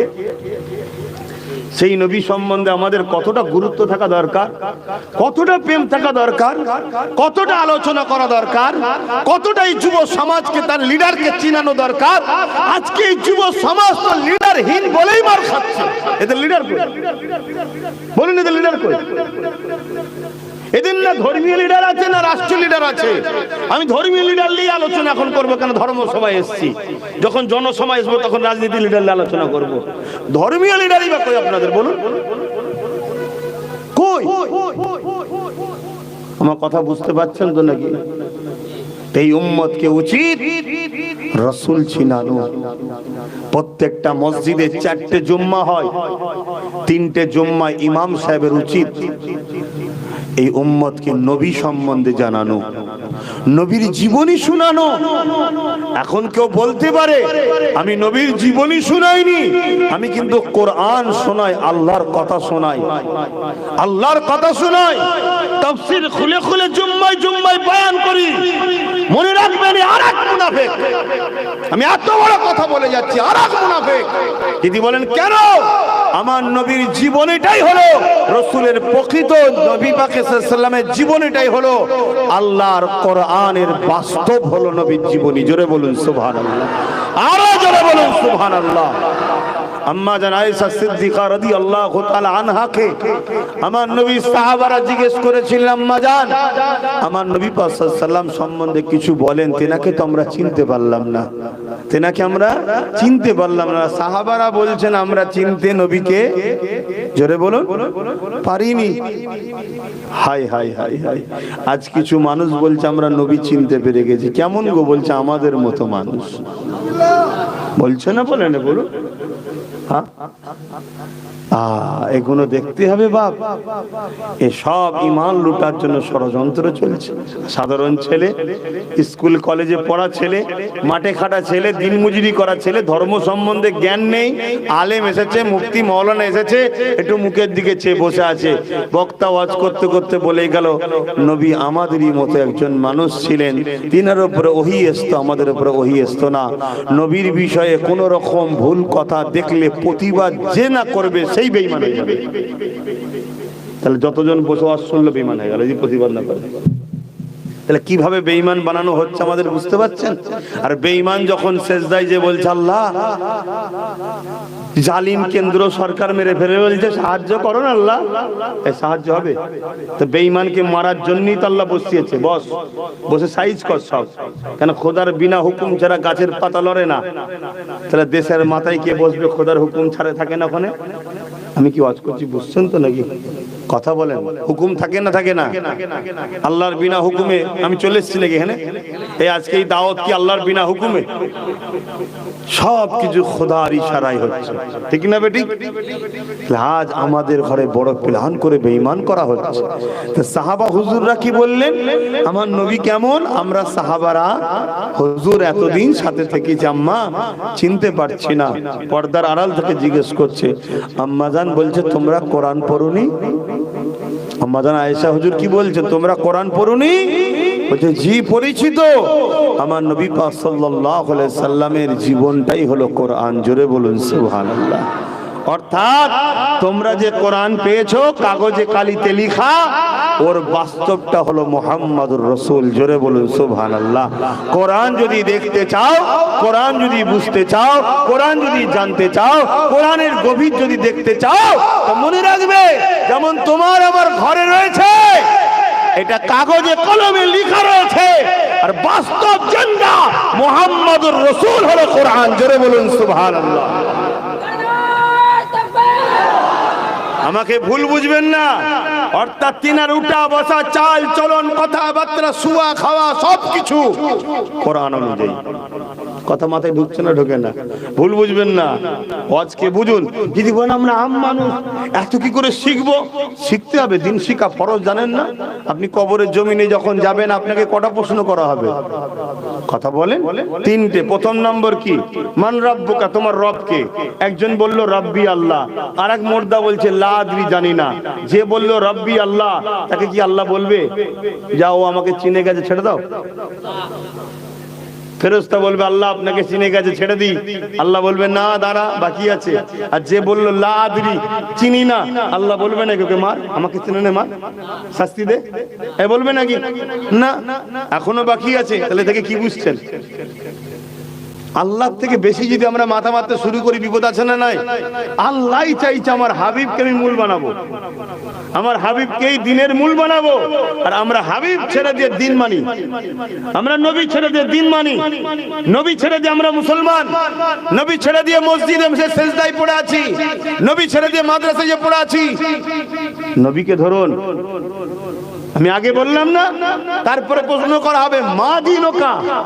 একজনকে জিজ্ঞেস করাল একটা মুর্দাকে, সে বলল দিন ইসলাম। ঠিক উত্তর দিয়েছে, কি গো ঠিক? আল্লাহ ফেরেশতা বলবে আল্লাহ আপনাকেও চেনে, ধর্ম ইসলাম বলছে, দিন ইসলাম বলছে, ছেড়ে দেবো? আল্লাহ বলবে না, দাঁড়া। তার মানে কি বুঝলেন? আল্লাহ জানার পরও, দিন ইসলাম জানার পরও ছাড় এখনো নেই, ছাড় এখনো নেই। কেন? আমি যাকে মূল করেছি সেটা এখন বাকি আছে। কে তিনি? বলো না গো, কে তিনি? যিনি আজও আমাদের জন্য কাঁদছে। জোরে বলুন সুবহানাল্লাহ। এ যুব সমাজ, গুনাহ করুনি, গুনাহ করুনি, গুনাহ করুনি। আর যদিও করে ফেলো, যদিও করে ফেলো, রসুলকে ভালোবাসা মোহব্বত ইমানটা নিয়ে কবরে যাও, গুনাহ আল্লাহ একদিন আযাবের শাস্তি দিয়ে গুনাহ মাফ করে ইমান থাকার জন্য জান্নাত দেবে। জোরে বলুন সুবহানাল্লাহ। আর যদি হুজুর না থাকে, হায় হায় হায় হায়, সব শেষ, সব শেষ। একটা ব্যক্তির নাম বলছি, মনে রাখবেন, নাম হলো আব্দুল্লাহ ইবনে উবাই, যে কিনা নবী পাকের হাতে হাত দিয়েছে, নবী পাকের হাতে হাত দিয়ে বায়াত হয়েছে। আর একটা ব্যক্তির নাম বলছি, যিনার নাম সিদ্দিক, তিনিও নবী পাকের হাতে হাত দিয়ে বায়াত হয়েছে। দুজনই নবীর হাতে হাত দিয়েছে। যুবকেরা, আব্দুল্লাহ ইবনে উবাই নবী পাকের পেছনে ইক্তেদা করে নামাজ পড়েছে। সিদ্দিক আকবরও নবী পাকের পেছনে ইক্তেদা করে নামাজ পড়েছে। আব্দুল্লাহ ইবনে উবাই রোজা রেখেছে, আবু বকর সিদ্দিকও রোজা রেখেছে। আব্দুল্লাহ ইবনে উবাই নবীর সঙ্গে হজ করেছে, সিদ্দিক আকবরও নবীর সঙ্গে হজ করেছে। আব্দুল্লাহ ইবনে উবাই নবীর সাথে জিহাদের ময়দানে গেছে, সিদ্দিক আকবরও নবীর সাথে জিহাদের ময়দানে গেছে। আব্দুল্লাহ ইবনে উবাই দান খায়রাত করেছে, সিদ্দিক আকবরও দান খায়রাত করেছে। আব্দুল্লাহ ইবনে উবাইয়ের মাথায় টুপি, মুখে দাড়ি, জুব্বা, পাগড়ি সব রয়েছে। আবু বকর সিদ্দিকেরও এটা রয়েছে। কিন্তু সিদ্দিক আকবর দুনিয়া জমিন থেকে জান্নাতের সুসংবাদ পেয়েছে, আর আব্দুল্লাহ ইবনে উবাই জাহান্নামের ঘোষণা পেয়েছে। এর কারণটা কি? এর কারণটা কি? আবু বকর সিদ্দিকের নামাজ রয়েছে, আব্দুল্লাহ ইবনে উবাইয়ের রয়েছে। আবু বকর সিদ্দিক নবীর হাতে হাত দিয়েছে, আব্দুল্লাহ ইবনে উবাই হাত দিয়েছে।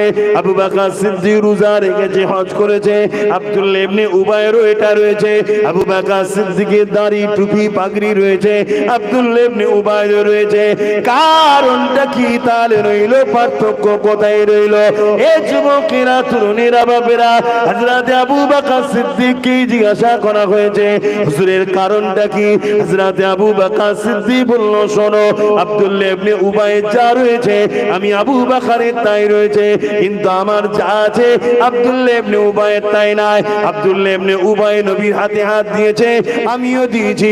ওরও নামাজ আমারও নামাজ, ওরও রোজা আছে আমারও রোজা আছে, ওরও হজ আছে আমারও হজ আছে, ওরও দান খায়রাত আছে আমারও দান খায়রাত আছে, সব ওর যা আছে আমারও তাই আছে। কিন্তু মনে রাখবে, আমার অন্তরে, আমার হৃদয়ে নূর নবীর আদো ভালোবাসা, হাইয়া প্রেম আছে, যেটা আব্দুল্লাহ ইবনে উবাইয়ের নাই। এই জন্য আমি আবু বকর আল্লাহর জান্নাতের ঘোষণা পেয়েছি, আর ও মুনাফিকি করে জাহান্নামী হয়েছে। কি বুঝলেন? বুঝতে পারছেন তো নাকি? একটু হ্যাঁ কি না বলেন, বুঝতেন তো নাকি? তাহলে কোনটা লাগবে আগে বলুন? তাহলে কেউ যদি বলে আমি কোরআন খুলে খুলে বলি, হুজুরের জীবনী বলা, আমি কোরআন আল্লাহর কথা। আরে আল্লাহর কথা তো অবশ্যই, কিন্তু কোরআনের বাস্তবটাই তো মুহাম্মাদুর রাসূল। জোরে বলুন সুবহানাল্লাহ। কোরআনটা তো রাসূলুল্লাহর উপর এসেছে, নবী তো সাহেবে কোরআন, কানা খুলুকুল্লাহুল কোরআন। তাহলে কেউ যদি কোরআন বুঝতে চায়, তাকে নবীর জীবনী দেখতে হবে, কারণ নবী যা করেছে কোরআন অনুযায়ী করেছে। জোরে বলুন সুবহানাল্লাহ। আর কোরআনই তো বলছে, মা আতাকুমুর রাসূল ফাখুযুহু ওয়া মা নাহাকুম আনহু ফান্তাহু। হে বিশ্বের মানুষ, আল্লাহ জানাচ্ছেন কোরআন কালামুল্লাহর মধ্যে আমার হাবিব যা আদেশ করেছে নিয়ে নাও, যা নিষেধ করছে ছেড়ে দাও। আমার হাবিবের হ্যাঁ হ্যাঁ বলো, নাই না বলো। আমার হাবিব যেটা দিচ্ছে নাও, যেটা ছাড়তে বলছে ছাড়ো, তবেই তোমরা কল্যাণ ও কামিয়াবি হবে। শুনছেন তো নাকি? তাহলে জম্মায় উচিত তো নবীর জীবনী উম্মতকে শোনানো, সাধারণ মানুষকে, কে আমার নবী এই করেছে, আমার নবী এই করেছে, আমার নবীর এই চলন, এই স্টাইল, আমার নবীর মাকাম এত, আমার নবীর সম্মান এত, আমার নবীকে আল্লাহ এত ভালোবাসে, এগুলো উম্মতকে শোনানো দরকার আছে না? না, এতে কি হবে? ঈমান পাওয়ার হবে। জোরে বলুন সুবহানাল্লাহ। আর একটু খুলে বলি, এই যে গাছ দেখছেন, এই গাছে দেখুন ডাল পাতা রয়েছে, ফল হয়, ঠিক আছে। এখন যদি কেউ দু চারটে ডাল কেটে দেয়, কি সব কটাই যদি কেটে দেয়, গাছটা কি মরে যাবে? কেন মরবে না? ওর মূল ঠিক আছে, ওর মূল ঠিক আছে। কিন্তু এই মূল থাকার দরুন দেরি হলো, আবার গাছে কিন্তু নতুন ডাল গজাবে, নতুন পাতা গজাবে, আবার ফল ধরবে, ফুল ধরবে, দেরি হবে হয়তো কিন্তু হবে। কেন হবে? ওর মূল ঠিক আছে। কথা মাথায় ঢুকছে? আর কেউ একজন গাছের ডাল পাতা সব রেখেছে, কিন্তু মূলটাতে গরম পানিতে মেরে দিয়েছে। বলুন না গো, থাকবে কিছু? আপনারা আম মানুষ, আম ভাবে বুঝাচ্ছে, আলেমের কাছে আলেমের মতো কথা, আম মানুষের কাছে আম মানুষের মতো বুঝাতে হবে। আর না সব উপর দিয়ে চলে যায়, মাথার উপর দিয়ে বকাই সারা। বলুন থাকবে? কেন থাকবে না? ওর মূল শেষ। ঠিক তো? এই গাছের ডালপালা পাতা এগুলো হলো নামাজ, রোজা, দাড়ি, টুপি, হজ, যাকাত। আর মূলটা হলো ভেতরে আছে গভীরে, এই অন্তরে থাকে ঈমান। দাড়ি, টুপি, নামাজ সব আছে, ঈমানটা শেষ হয়ে গেছে যেমন সব শেষ। আর দাড়ি, টুপি, নামাজে যদিও কম থাকে, ঈমান যদি ঠিক থাকে, একদিন না একদিন আবার ও পরিবর্তন হবে, তওবা করবে, হাজি হবে, নামাজি হবে, আল্লাহ আল্লাহ করতে করতে কবরে যাবে। জোরে বলুন সুবহানাল্লাহ। ঈমান ঠিক কর, ঈমান ঠিক কর। ঈমান আলাদা জিনিস, আমল আলাদা জিনিস।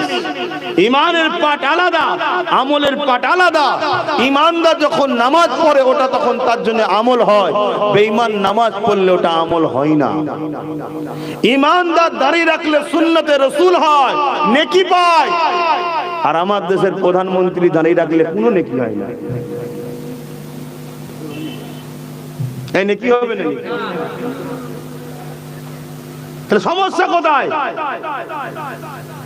সমস্যা কিসে? না, একটা দাড়ি ঈমানদারের আর একটা দাড়ি বেঈমানের। কথা মাথায় ঢুকছে না? ঢোকে না? তাহলে ঈমান অবস্থায় দাড়ি রাখলে সুন্নাত হয়। তাহলে মুসলমানদের মধ্যে এমন কত লোকের দাড়ি আছে যাদের ভেতরে হুজুরের প্রেম আদব নেই। ও দাড়ির কোনো দাম আছে? আমি কি বুঝাচ্ছি? বুঝছেন তো? এটা আগে বুঝুন। তরুণেরা, আল্লাহ আমাদের দ্বারা একটা ভালো কাজ করাচ্ছে, অবশ্যই বড় কঠিন শুকরিয়া আদায় করি। কিন্তু মনে রাখবেন, ঈমান হলো সব থেকে দামি জিনিস। তাই নবী পাক আমাদেরকে দোয়া করা শিখিয়েছে। আল্লাহ পাকের কাছে দোয়া চাও, হে আল্লাহ আমার জিন্দগিটা যেন ইসলামের উপরে চলে। কেন? ইসলামের নিয়ম কানুন অনুযায়ী জিন্দগি চালানো, এর থেকে উত্তম শান্তি, উত্তম পন্থা দ্বিতীয় কিছু হতে পারে না। আর ঈমানের সঙ্গে মরণটা দেবে। সারা জীবন ইসলামের উপরে চলার পরও ঈমানের সঙ্গে মরবে, এর কোনো গ্যারান্টি নাই। আছে নাকি? মরণের সময় দেখা যাবে বেঈমান মরে গেছে।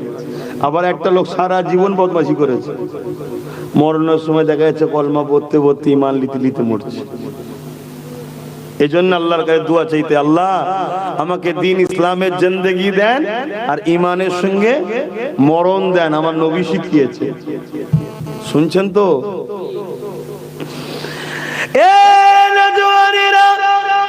আল্লাহ নবীর মুহাব্বত ভালোবাসা হৃদয়ের মধ্যে আনেন। সাহাবী নামাজ ছাড়তে যায় না, যা চলে যায় চলে যায়, আমি নামাজকে ছাড়বো না। কিন্তু যখনই নবী পাকের কথা মনে পড়ে গেছে, সাহাবী সঙ্গে সঙ্গে নামাজকে ছোট করে দিয়ে সালাম ফিরিয়ে এলে মুহাজিরিন ভাইকে তুললে। মুহাজিরিন ভাই এমন করে লড়াই করতে লাগলো, শত্রুরা যখন পালিয়ে গেল, ওই সময় আনসারী সাহাবী সিনা থেকে তীরখানা বার করার চেষ্টা করতে লেগেছে, কিন্তু তীরে হাত দিতে দিচ্ছে না, তো যন্ত্রণা করছে। ওই সময় আনসারী সাহাবী বলে, হে আমার নবী পাকের ভাই সাহাবী রে, যখন আমি নামাজের মধ্যে ছিলাম তীর লেগেছিল, কোনো কষ্ট বুঝতে পারিনি। নামাজকে আমি এতই ভালোবাসি।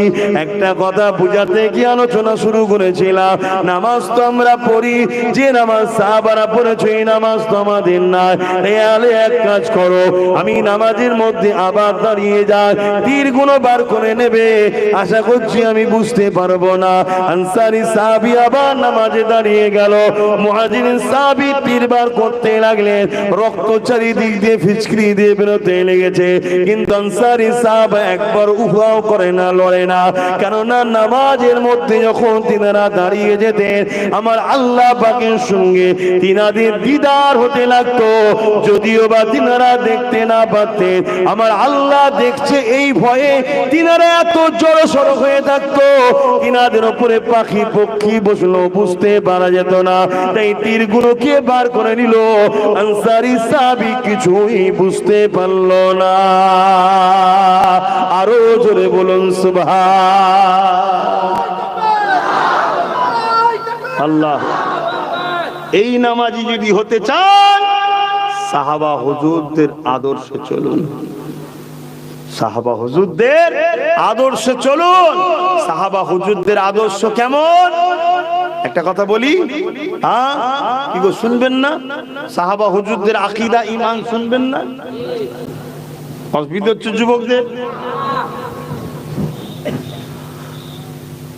আল্লাহ নবী, নূর নবী, দয়ার নবী মক্কা থেকে হিজরত করে ইয়াসরিবে চলে গেলেন। দীর্ঘ বছর আর নবী মক্কায় আসতে পারেননি, কাবা তওয়াফ করা হয়নি। এক বছর নবী পাক সাহাবা হুজুরদের কয়েকজনকে নিয়ে মক্কা তওয়াফের, কাবা তওয়াফের উদ্দেশ্যে রওনা দিলেন। মন দিয়ে শোনেন, মন দিয়ে শোনেন। আজকে হাজির অভাব নেই, হাজির অভাব নেই, কিন্তু হাজির দিলে নবীর প্রেমের অভাব আছে। আর যে হাজির দিলে নবীর প্রেম নেই, আল্লাহর কুদরতি হাতে আমার জান, সে আল্লাহর শপথ করে বলছি হাজি জাহান্নামে যাবে।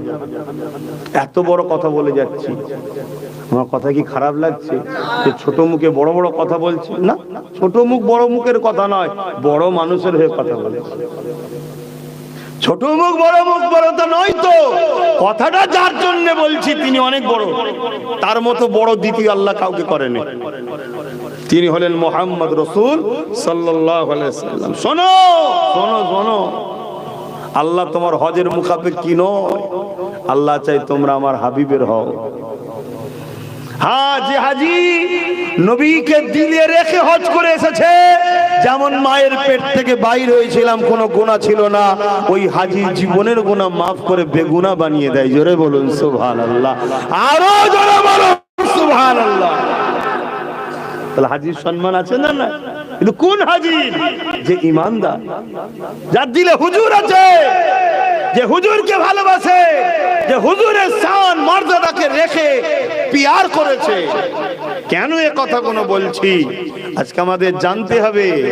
আজকে অনেক আলোচনা হয়, অনেক আলোচনা হতে হতে এমনও আলোচনা হচ্ছে, আমার নবী পাক সাল্লাল্লাহু আলাইহি সাল্লামে ইলমে গায়েব নিয়ে চর্চা চলছে, যে নবীর ইলম এতটা, নবীর ইলম অতটা, নবীর ইলম এতটা। আরে জালিম, তোর ইলম কতটা? তুই নবীর ইলম মাপতে নেবিছিস? নবীর ইলম মাপতে নেবিছিস জালিম?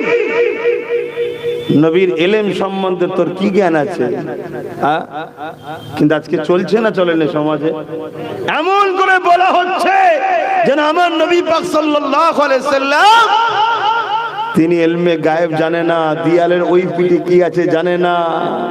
এমনও বলা চলছে রাসূল পাক সাল্লাল্লাহু আলাইহি সাল্লাম কখনো কখনো ভুলে যেতেন, আল্লাহ কোরআন পাঠাতেন উনি ভুলে যেতেন। হায় রে আস্তাগফিরুল্লাহ, এটা কি মনে হচ্ছে উম্মত? এই কিসের উম্মত?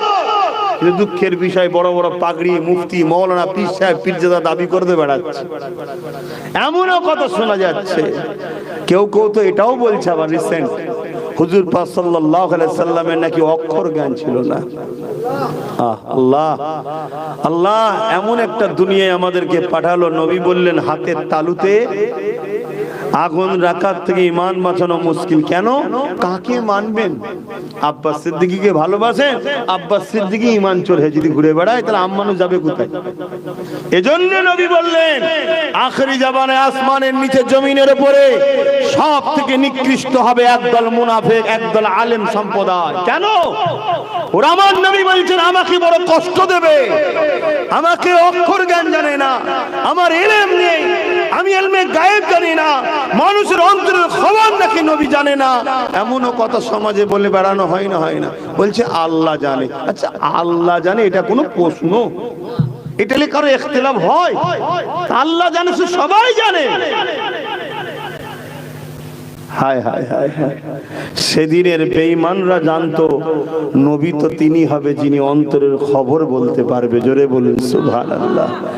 তাই তো এমন করে হাবিব ইয়ামানি, ইয়ামান থেকে আবু জেহেল একজনকে নিয়ে এসেছিল, যার নাম হল হাবিব ইয়ামানি। ওই হাবিব ইয়ামানি আমার রাসূলুল্লাহকে জিজ্ঞাসা করলো, হে মুহাম্মদ সাল্লাল্লাহু আলাইহি ওয়াসাল্লাম, বলো তো দেখি, আমার হৃদয়ের মধ্যে একটা কষ্টদায়ক কথা রয়েছে, জানি আমি বড় ব্যথার মধ্যে ঘুরে বেড়াই, জানি আমি বড় কষ্টের মধ্যে রয়েছি। মক্কা জমিন থেকে ইয়ামিন অনেক দূরে।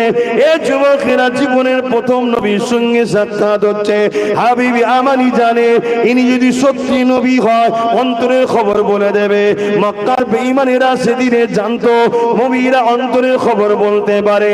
আজকের মুফতি মাওলানা পীর সাহেব দাবিদার, তারা নবীর ইলম সম্বন্ধে সমালোচনা করছে। হায় রে দুনিয়া, এ কেমন উম্মত, এই উম্মতের মাহফিলে বসে আর সে নবীকে ছোট করবে। তুমি চুপ করে বসে শুনে চলে যাবে। মনে রেখে দাও, আজকে শুনে রাখো যে নবীর বিষয়ে সমালোচনা শুনে ইমাম মালিক হুজুর বলতে লেগেছে, সঙ্গে সঙ্গে তার প্রতিরোধ করো। যদি প্রতিরোধ করতে না পারো, তোমার বেঁচে থেকে লাভ নেই, মরে যাও। কেন নবীর বিরুদ্ধে কথা হবে, প্রতিরোধ প্রতিবাদ যদি না হয়, তার মধ্যে ঈমান থাকবে না, থাকবে না। তাই আজকে বলে দিয়ে যায়, যেখানে সেখানে ওয়াজ শুনতে যাওয়ার আর সময় নাই। শুনছেন তো নাকি? যদি ভালোবাসেন কথাগুলোকে একটু মাথায় ঢুকান, আজ না ভালোবাসেন যা খুশি করবে যান, যা খুশি করবে যান। আমি তো চেষ্টা করবো আমার ভালোবাসার আব্বা, ভালোবাসার আম্মা, ভালোবাসার বোন, ভালোবাসার ভাই, দুনিয়া একসাথে হয়েছি, জান্নাতের জন্য একসাথে হয়েছি। চেষ্টা করবো না, করবো না? তাই বুঝাচ্ছি। তাহলে হাবিব ইয়ামানি কি বলছে? আমার মনের মধ্যে একটা কষ্ট আছে, একটা বুঝা আছে, একটা খবর আছে, একটা কথা আছে। আপনি বলতে পারবেন? আল্লাহ নবী মুচকি এসে বলল, হাবিব ইয়ামানি শোনো, আল্লাহ তোমাকে একটা কন্যা সন্তান দিয়েছে, বয়সটা তার 8 বছর, যে জন্মগত প্যারালাইসিস। তোমার দিলের মধ্যে কন্যাকে নিয়ে বড় ব্যথা বেদনা যন্ত্রণা রয়েছে। তোমার মনের আশা তামান্না এটা, যদি তোমার কন্যারা সুস্থ হয়ে যায়, ভালো হয়ে যায়, এটাই তোমার মনের মধ্যে রয়েছে। হাবিব ইয়ামানি তার দিলের খবরটা নবী পাক যখন বলে দিল, চোখ দিয়ে পানি বেরিয়ে গেল, কিন্তু তথাপি হাবিব ইয়ামানি কলমা কিন্তু পড়ল না। আমরা তো সহজে মুসলমান হয়েছি না, তাই ধর্মের গুরুত্বই নেই, যেখানে সেখানে হা করে যে বসে যাচ্ছি আমরা।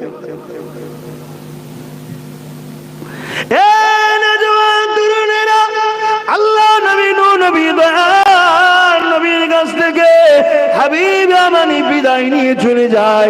যাবার পরে নিজের সামনে যে হাবিব ইয়ামানের দিকে রওনা দিয়েছে। এদিকে ইয়ামানি যখন পৌঁছে যায়, অনেক দিনের রাস্তা, এখনকার সময়ের মতো তো যাতায়াতের সুযোগ ছিল না।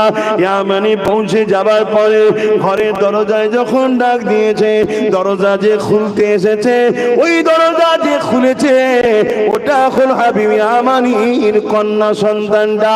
হাবিব ইয়ামানির চোখ বড় বড় হয়ে যায়, অবাক হয়ে দেখতে লেগেছে, আমি ঠিক দেখছি না ভুল দেখছি। ওই সময় দেখতে লেগেছে না ঠিকই দেখছি, এটা আমার কন্যা, যে কন্যাটা প্যারালাইসিস জন্মগত, চলতে পারতো না, দাঁড়াতে পারতো না। আজ আমি হাবিব ইয়ামানি কি দেখছি, আমার কন্যা আজকে সুস্থ এবং নিজে পায়ে হেঁটে হেঁটে দরজা খানা খুলে দাঁড়িয়ে আছে। যুবকেরা, তরুণেরা, হাবিব ইয়ামানি জিজ্ঞাসা করে, মারে কি বাবা, তোমার কি অবস্থা, কি করে হলো? ওই কন্যা তখন বলতে লাগে, বাবা একদিন রাত্রিরে আমি ঘুমিয়েছিলাম, একজন নুরানি ব্যক্তি এসে এমন করে আমাকে বলে, মারে উঠে দাঁড়াও। আমি বললাম উঠতে পারি না। উনি বলতে লাগলো, মারে দিল থেকে একবার মেনে নাও লা ইলাহা ইল্লাল্লাহ মুহাম্মাদুর রাসূলুল্লাহ। এটা বলার পরে বলল, মারে এবারে বিসমিল্লাহ বলে দাঁড়াও। আমি যে বিসমিল্লাহ বলে দাঁড়ালাম, আমি দাঁড়াতে পারলাম, চলতে পারলাম, এমন করে কেমন করে আমি হাঁটতে শুরু করে দিলাম। হাবিবে আমারই চোখ দিয়ে পানি গড়াতে লেগেছে। ওই মহিলাটা বলতে লেগেছে, কন্যা বলতে লেগেছে, বাবা জান একটা কথা তিনি বলে গেছে আপনাকে জানাবার জন্য, যে তোমার বাবা এলে জানিয়ে দিও তুমি খুবই শিগগিরই তোমার আব্বা হাবিবে আমানি তিনিও এই কালেমা খানা পড়ে নেবে। আরো জোরে বলুন সুবহান। হাবিবে আমানি মেয়েকে জিজ্ঞাসা করে, মার একটু বর্ণনা দা ওই নুরানি ব্যক্তিটাকে কেমন দেখতে ছিল। হাবিবে আমানিকে তার কন্যা বলে, হাবিবে আমানি শুনে কান দিয়ে আর চোখটা বন্ধ করে ওই আবু কুবাইস পাহাড়ের ধারে আমার নবীর সঙ্গে যে কথা হচ্ছিল, আমার নবীর সঙ্গে হাবিবে আমানি মিলায়।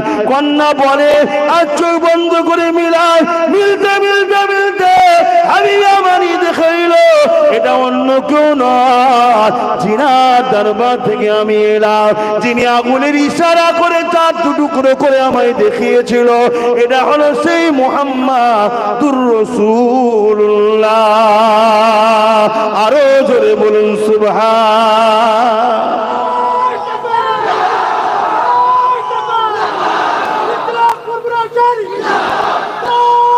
আল্লাহ বুকে হাত দিয়ে বলবেন একদম সত্য কথা। হুজুরের এই অকিয়াটা শুনে, এই জীবনীটা শুনে, জীবনী হুজুরের লাইফ এটা শুনে আপনাদের মনের মধ্যে একটা খুশি আনন্দ হলো না হলো না? কথা জোরে বলেন, হচ্ছে না হয় না? কার কার মনের মধ্যে খুশি আনন্দ হয়েছে একটু আল্লাহকে সাক্ষী রেখে হাত তুলি, বলুন বলুন। এটা হলো ইমানের নমুনা, এটা ইমানের নমুনা। দাড়ি পাঞ্জাবিরাও রাখে, শিখ পাঞ্জাবি বোঝেন না, ওদেরও দাঁড়িয়ে আছে। মসজিদে এখন ইফতার পার্টির নামে বেঈমানরাও ঢুকে পড়ছে, ওসব দেখে লাভ নেই। হুজুরের কথা শোনো, শোনার পর চেহারায় হাসি এসছে কি দেখো। হুজুরের দুঃখের কথা শুনে উম্মতের চোখে পানি ছলছল করছে কি দেখো। যদি এই নমুনা পাওয়া যায়, জেনে রেখে দিও তুমি গুনাহগার হতে পারো, তুমি বেঈমান নয়, জান্নাত তোমার জন্য আল্লাহ বানিয়েছে। জোরে বলুন সুবহানাল্লাহ। হয়তো তোমার ভুলের জন্য আল্লাহ ধরবে, এই বদমাইশি করেছিস কেন, তুমি যদি বলো আল্লাহ ভুল হয়ে গেছে, আর তোমার কাকুতি বিনতিটা যদি আল্লাহর পছন্দ হয়ে যায়, আমি কে বাবা বলা, তুমি আল্লাহর যিনি, আল্লাহ তোমাকে মাফও করে দিতে পারে। জোরে বলুন সুবহানাল্লাহ। আমি গ্যারান্টি দিতে পারবো না যে তোকে মাফ করবে না, তোকে জাহান্নামে ঢুকতেই হবে, এসব বলার অধিকার আমার নেই। আল্লাহ বলবে তোমার বান্দাকে ভয় দেখিয়েছিস খুব, তুই আগে আয়। আল্লাহ বলছে আমার রহমত থেকে নিরাশ হও না। আর তুমি বান্দা হিসাবেও তোমার মনে রাখা দরকার, তোমার আল্লাহ এত দয়ালু, সেই আল্লাহ ছেড়ে তুমি দূরে থাকো কেন যুবক? বলো এত ভালো কেউ আছে তোমায়? বলো। হ্যাঁ, সামান্য বাড়িতে তোমার মা তোমার আব্বা একটু কিছু হলে তোমাকে বকে, কত বদদোয়া করে, অভিমান করে, আর সবকিছু আল্লাহর হওয়ার পরও আমরা অন্যায় করছি। তাও আল্লাহ বলছে আমার বান্দাকে আমি জান্নাত দেবো কি জাহান্নামে দেবো? বান্দা ইমানদারের কথা বলছে, কাফেরের সম্বন্ধে, বেঈমানের সম্বন্ধে, মুনাফিক ডাইরেক্ট জাহান্নাম। ওখানে আল্লাহ কোনো গুঞ্জাইশ রাখেন কোরআনে, তাই আমরা কোনো গুঞ্জাইশ রাখছি না। কথা বুঝছেন না, বোঝেন না? আর এটাও শুনে রেখে দেন, প্রকাশ্য কাফেরের থেকে মুনাফিক মুসলমানের শাস্তি আবার বেশি। মুনাফিক যারা হবে তারাও সারা জীবন জাহান্নামে থাকবে, কিন্তু প্রকাশ্য কাফেরের থেকে কঠিন জাহান্নামে থাকবে মুনাফিক। মানে মুসলমান সেজে যারা উম্মতকে ধোঁকা দিয়েছে। কথা বুঝে আসছে না? এখন তো বড় বড় সব ঘুরে বেড়াচ্ছে, বাপ রে বাপ। আর মুখের ভাষা আমার নবী সম্বন্ধে ছোট বড় কথা, কি কথা বলবো, কি কথা বলবো, এমন কথা শোনা যায় কেউ আমার রাসূলকে রাখালো বলছে। বলো নাউজুবিল্লাহ। হায় হায় হায়। যারা যারা এই কথা শুনবে, যদি সঙ্গে সঙ্গে প্রোটেস্ট না করে, আপনিও কথা বলছেন কেন? আমার নবী অবশ্যই দুম্বা বকরি মক্কার জমিনে যে পশু নবী আমার চড়িয়েছেন, কেন চড়িয়েছেন? আমার উম্মতের একদল গরিব হবে, তাদেরকে এই কাজ করতে হবে, সে যেন নিজেকে ছোট না মনে করে। আরে আমার হুজুর তো এই কাজ করেছে, অত হুজুরের সুন্নাত মনে করে করবে, সে যেন নিজেকে ছোট না মনে করে। তা বলে তুমি রাসূলকে রাখাল বলে দেবে? কিন্তু এমন সব এখন মুরিদ হয়েছে, এমন সব ভক্ত হয়েছে, আমার মাওলানা বলেছে তো ও ভুল বললো ঠিক আছে, আমার আব্বাস সিদ্দিকী তো ও ভুল বললো ঠিক আছে, আমি আমার ভালোবাসার মানুষদের বলে দিই। ওইভাবে আব্বাসকে ভালোবেসিনি, অন্ধর মতো। অন্ধর মতো ভালো যদি কাউকে বাঁচতে হয়, সেটা একজনই আমেনার লালকে ভালোবাসো। জোরে বলুন সুবহানাল্লাহ। বাকি সবাইকে দেখতে হবে বাপ, বাকি সবাইকে ট্রাই করো। আমি আমার ক্ষেত্রে আমার ভালোবাসার মানুষদের বলে যায়, অন্ধ হওনি। আব্বাস সিদ্দিকী যদি কখনো, মানুষ হতে পারে আমার কোনো কথা একটা ভুল হয়ে গেল, আপনার উচিত সম্মানের সাথে বললেন, ভালো যখন বাসেন, যে ওই কথাটা আপনি হুজুরের সামনে বললেন, এটা তো বিয়াদবি হলো, এটা কেন আপনি বলবেন? আপনি ঘুরিয়ে বলুন। আমি যদি সঙ্গে সঙ্গে বলি, হ্যাঁ রে ভাই ভুল হয়ে গেছে, আমি তওবা করে নিচ্ছি, ইয়া রাসূলুল্লাহ আপনি আমাকে ক্ষমা করে দেন, তোমার উচিত আমার সঙ্গে প্রেমের সম্পর্ক রাখা। আর তখন যদি বলি না আমি ঠিক বলেছি, তখন তোমার উচিত আমাকে ছেড়ে দিও। কেন আব্বাস আগে নয়, নবী আগে। কিন্তু এখন ভক্ত এমন হয়ে গেছে, আমার হুজুর বলেছে ভুল বললো ঠিক, আমার মুফতি বলেছে ভুল বললো ঠিক, আমার বক্তা যখন বলেছে ভুল বললো। আরে মাওলানা মুফতি মাওলানা দিয়ে, পীর সাহেব দিয়ে হুজুর বাঁচুনি, হুজুরকে সামনে রেখে সবাইকে বাঁচুন। নবীকে মডেল বানাও, নবীকে সামনে রেখে সবাইকে দেখো, নবীকে মডেল বানিয়ে আমাকেও দেখো। আব্বাস সিদ্দিকীর কথাবার্তা, উঠা বসা, চাল চলনে হুজুরের বিরুদ্ধে যাচ্ছে না তো, হুজুরের সঙ্গে আমাদেরকে দূরে সরাতে চাইছে না তো, নবীর সামনে গুস্তাখি করছে না তো। যদি করে, আব্বাস জেলার সাহেবই হোক, তাকে বাদ দাও। কথা শুনছেন তো নাকি? আমি সবাইকে উদ্দেশ্য করে বলছি, যদি লিবার হয় লিন, আলহামদুলিল্লাহ, দেখা জান্নাতে হবে, বলুন ইনশাআল্লাহ। আর যদি নিতে না পারে, জিতে নিতে না পারে, কোরআন সত্য, আল্লাহ সত্য, নবী সত্য, চ্যালেঞ্জ দিচ্ছি, জাহান্নাম ছাড়া অন্য কোনো জায়গা পাবেন না। কেন আমার আল্লাহ কারো বাপের জন্য জান্নাত করেনি, মুহাম্মদ রসুলের গোলামদের জন্য জান্নাত করেছে। যে মুহাম্মদ রসুলের নয়, সে পীরের বেটা হোক আর যে লাশাবি হোক, কারো জন্য রেহাই নাই। শুনছেন তো নাকি? হ্যাঁ, অতএব সম্মানের সাথে দাদা হুজুরের আওলাদ আব্বাস সিদ্দিকী মিস্টেক করেছে, আপনি সম্মানের সাথে বলুন। আপনার বলাতে হতে পারে তো আমি পরিবর্তন হয়ে গেলাম, তাহলে আমি তো বেঁচে গেলাম। আর আপনি না বলাতে আমি পরিবর্তন হচ্ছি না, আমি সেই ভুলের উপরই থেকে যাচ্ছি, তাহলে আমি তো জাহান্নামী হচ্ছি। আপনি চান আপনার পীরের বাচ্চা জাহান্নামী হোক? খবরদার, আমার নবীর শানে ভাষা বুঝে বলতে হবে। একটা কথা এবার বলি, শুনুন। আল্লাহ কোরআনে আল্লাহ বলছেন, আমাদের গলার আওয়াজ যদি, ও বাবা হয়ে গেছে, 8টা বেজে গেছে, এটা বলে দিই, আমাদের গলার আওয়াজ যদি আমার নবীর গলার আওয়াজের কথার উপরে যদি উঠে যায়, আল্লাহ জীবনের আমল বরবাদ করতে হবে। এটা শুনেছেন সবাই?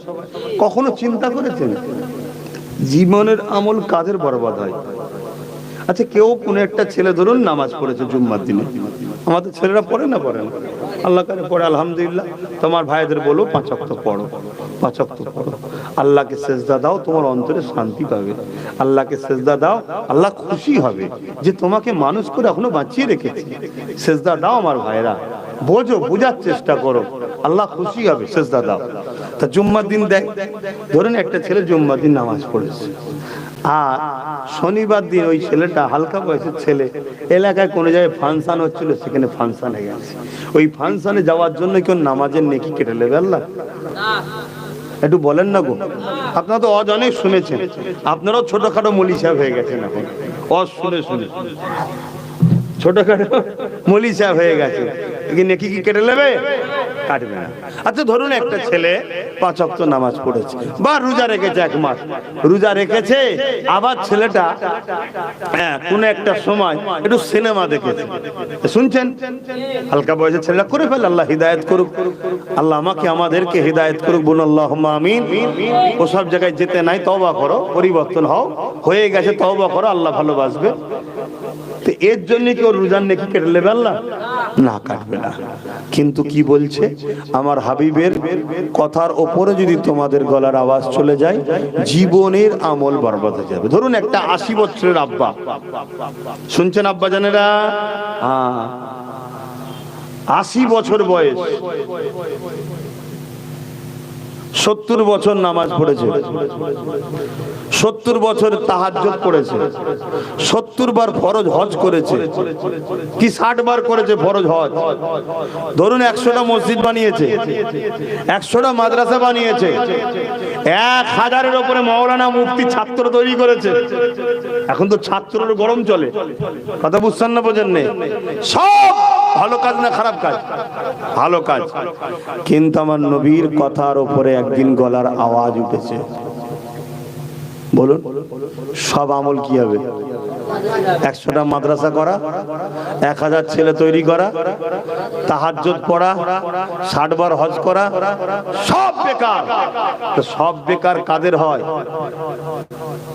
রাসূল বলছে যারা বেঈমান হয় তাদের আমল বরবাদ হয়ে যায়। শুনছেন তো? তার মানে নবীর গলার আওয়াজের উপরে আওয়াজ উঠলে ঈমান চলে যায়। নবীকে চিনতে পাচ্ছেন? আর সেই নবীকে যদি কেউ তুচ্ছ তাচ্ছিল্য করে ডাকে, অভদ্রপনা ভাষা বলে, মনে হয় ঈমান থাকবে? আমি কেন এই ওয়াজটা করছি বুঝতে পারছি? কেন আমার যুব সমাজ, আমার দাদা হুজুরের রুহানি বাচ্চারা মাওলানা মনে করে বসে ওয়াজ শোনে, মুফতি মনে করে বসে ওয়াজ শোনে, হাজী সাহেব মনে করে ওয়াজ শোনে, পীর সাহেব মনে করে ওয়াজ শোনে, বসে বসে শুনছে, ভালো জায়গায় গেছে, সুবহানাল্লাহ দুরূদ শরীফ পড়ছে, ভালো। কিন্তু বাপ ভাইরা, যদি একটা কেউ নবীর শানে ছোট বড় কথা বলে আর তুমি যদি প্রতিবাদ না করো, কি হবে? জোরে বলেন, ঈমান চলে যাবে। আমি এই জন্য বলছি। তবে সেদিন বেশি দূর নয়, সেদিন বেশি দূর নয়, এই মাহফিলগুলো বন্ধ করে দেওয়া হবে। কথা বুঝে আসছে? আল্লাহ আমাদেরকে হিদায়াত দেন, নবীর প্রেম ও আদব আমাদের হৃদয়ে আল্লাহ ভরিয়ে দেন। বোন আল্লাহুম্মা আমিন। আল্লাহ নবীকে কতটা ভালোবাসতে হবে। লা ইউমিনু আহাদুকুম হাত্তা আকুনা হাব্বা ইলাইহি মিন ওয়ালিদিহি ওয়া ওয়ালাদিহি ওয়ান নাসি আজমাইন। অপর হাদিস শরীফ, লা ইউমিনু আহাদুকুম হাত্তা ইয়াকুনা আল্লাহু ওয়া রাসূলুহু আহাব্বা ইলাইহি মিম্মা সিওয়াহুমা। অপর হাদিস শরীফ, সালাসুন মান কুন্না ফীহি ওয়াজাদা বিহিন্না আলাওয়াতাল ঈমান মান কানা আল্লাহু ওয়া রাসূলুহু আহাব্বা ইলাইহি মিম্মা সিওয়াহুমা ইলা আখিরিল হাদিস। এই যুবকেরা, তরুণীরা, বাপেরা, সব হাদিসের একটাই লক্ষ্য, একটাই রাস্তা, জমি জায়গা, টাকা পয়সা, ঘর বাড়ি, ছেলে বুলে, বাপ মা সন্তান, সবকিছু থেকে, এমনকি নিজের জানের থেকে যে বেশি রাসূলুল্লাহকে ভালো না বাসতে পারবে, আল্লাহ নবী জানিয়ে দিল সে পাকা কাঁচা নয়, ঈমানদারি নয়।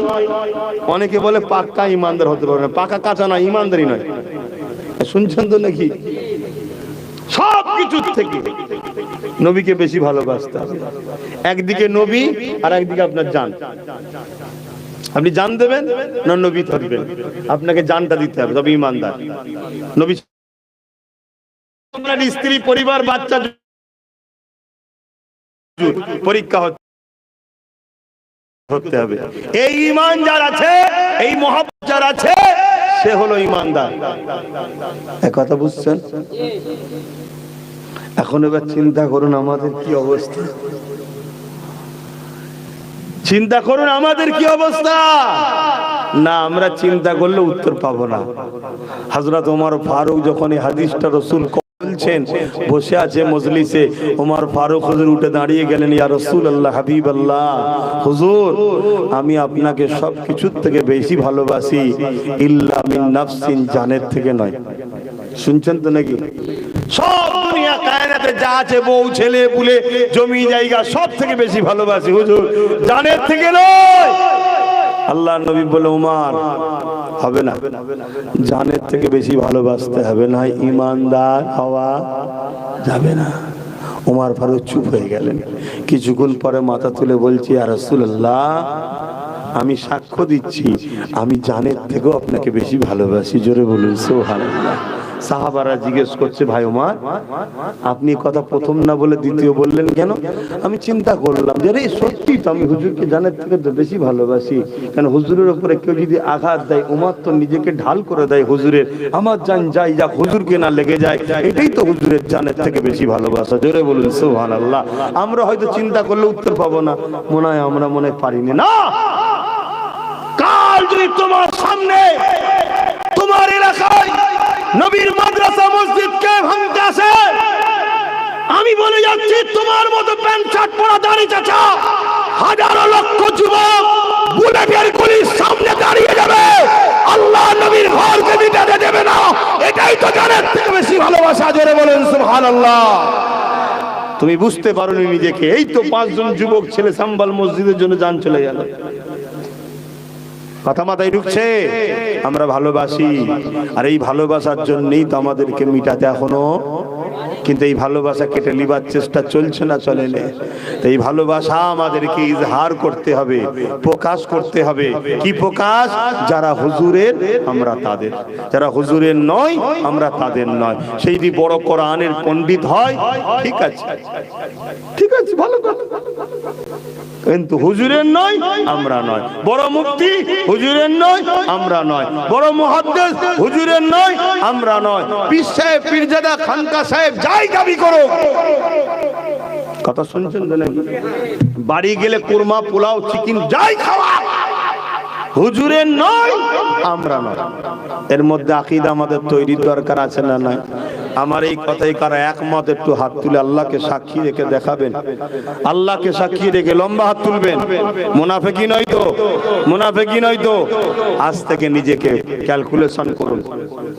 যদি বাঁচতে চান আর এর উপরে আমল করুন, আপনার দুনিয়াবি জিন্দেগিও দেখবেন পরিবর্তন হবে, আখিরাতের জিন্দেগিতে কল্যাণ তো অবশ্যই আছে। এই উপরে যখন আমল করবেন, আপনাকে দুনিয়াতেও কোনো মুনাফিক লিডার ধোঁকা দিতে পারবে না, আর কোনো ছদ্মবেশী মুফতি, মাওলানা, পীর সাহেব, পীরজাদাও ধোঁকা দিতে পারবে না। যখন আপনি মডেল হুজুরকে বানিয়ে নেবেন, আব্বাস সিদ্দিকও ধোঁকা দিয়ে পার পাবে না। কথা মাথায় ঢুকছে না? ঢোকে না? তা হুজুর প্রিয় না জান প্রিয়? হুজুর প্রিয়। এ জান আল্লাহ দিয়েছে, কিন্তু জান দিয়ে আল্লাহ বলেন আমি তোদের উপরে ইহসান করেছি, কিন্তু হুজুর দিয়ে আল্লাহ বলল তোদের উপরে ইহসান করলাম। জোরে বলুন সুবহানাল্লাহ। ওই ইহসান চুকাবার জন্য আজ আমরা ভালোবাসার ইজহার দেখিয়ে আমরা একটু সাক্ষী দেব। 10টা মানুষ আল্লাহর ঘরের জন্য 5000 করে টাকা, হুজুরের মহব্বতের মানুষ কারা কারা আছে একটু হাত তুলে দেখান। 10টা মানুষ 5000 করে টাকা, কে কে হাত তুলে দেখি? ভালোবাসায় 10টা মানুষ মাত্র 5000, বেশি চাইনি, 5000, 10টা মানুষ। কেউ আছে? হাত তুলবেন। মাশাআল্লাহ, নারে তাকবীর। 1টা, 2টো, 3টে, 4টে, মাশাআল্লাহ, মাশাআল্লাহ, নারে তাকবীর। আর কে কে আছে? 4টে হয়েছে। 5 নম্বরে কে আছে? হুজুরের মহব্বতে 5000 টাকা দিতে পারবেন আল্লাহর ঘরে। কোথায় দেবেন? আল্লাহর ঘর কমপ্লিট হয়েছে, শুরু হবে কাজ। আরে তোমার আমার ঘরে সারা বছর কাজ আছে না নাই? এক কথা বলেন, সারা বছর খরচ আছে না নাই? তোমার আমার ঘরে সারা বছরে লাখ লাখ টাকা খরচ, তাহলে আল্লাহর ঘরের খরচ আছে না নাই? আমরা তো এইভাবেই তৈরি করি, কিন্তু আজকে জালিম হুকুমতরা এভাবে আমাদের খোদার ঘরকে মিটাতে চাইছে। ভালোবাসার ইজহার দিয়ে বলো, 5 নম্বরে কে দেবে 5000 টাকা?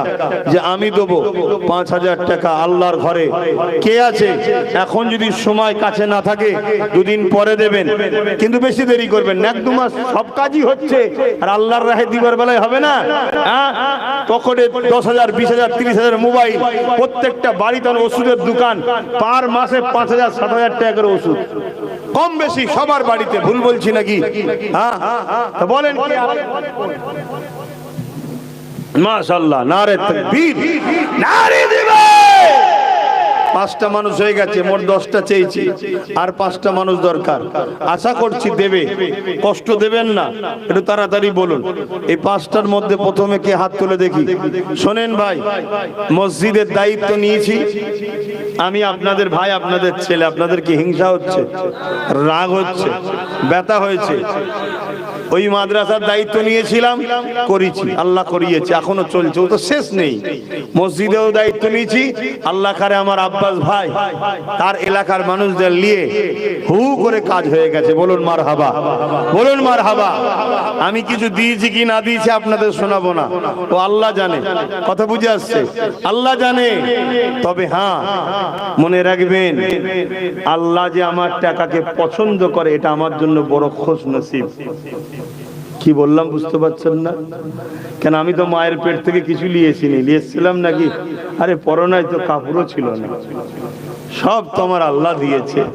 এ গাড়ি, এ বাড়ি, এ ইজ্জত, এ সম্মান, এ জনপ্রিয়তা, সব কোটি কোটি টাকা আল্লাহ দিয়েছে। কথা বুঝছেন না? কিছু নিয়ে এসেছিলাম আর কিছু নিয়ে যাব নাকি? শুধু ইজ্জতটা বয়স হয়ে গেছে তো, তাই একদম উলঙ্গ পড়ালে কেমন লাগে, তাই একটু কাপড়টা পড়াবে, আর না ওখানেই বলে ন্যাংটে পাঠিয়ে দিতে, কিন্তু বড় তো এজন্য একটু অসভ্যতা লাগবে। ইসলামের সিস্টেমও আছে, কাফনটা একটু পরিয়ে দেবে, তাও ওখানে বলে মরা যখন বেশি দামি দিয়ে কি হবে, কমা দামে দে বাপ, কি সব রয়ে যাবে। আমি 10টা মানুষ চেয়েছি, 5টা হয়েছে। 6 নম্বরে আল্লাহর কোন বান্দা হাত তুলে বলবেন যে আমি 5000 টাকা দেবো ভাইজান, কি বাবাজি আমার নামটা লিখেলেন, পরে দেবো খুনি আমি। আর কেউ লড়লে চললে হবে না। অনেকে আছে দেখেছি, যতক্ষণ হজ করছি সব ঠিক আছে, যে এই কালেকশনের কথা বলা হয় বেশি নয়, 2-10টা 15টা কথা বুঝে আসছে। আমি 2-10টা 15টাকে বলবো, তোমাদের যদি এতই অসুবিধা হয় আসবে না, আব্বাস সিদ্দিকীর মাহফিলে আসবে না। কেন? এটা অভদ্রপনা। আজ 15টা, তোমার দেখা দেখি কালকে আমার 5টা ছেলে বিয়াদব হবে। কথা কি খারাপ লাগছে যুবকদের? কেন? আমি তো খোদার ঘরের খেদমত করছি। এ তো 5000 টাকা তুলছি নি যে আমার ঘর তৈরি করবো, দে তুলছি নাকি? বলেন আপনি কি দেবেন?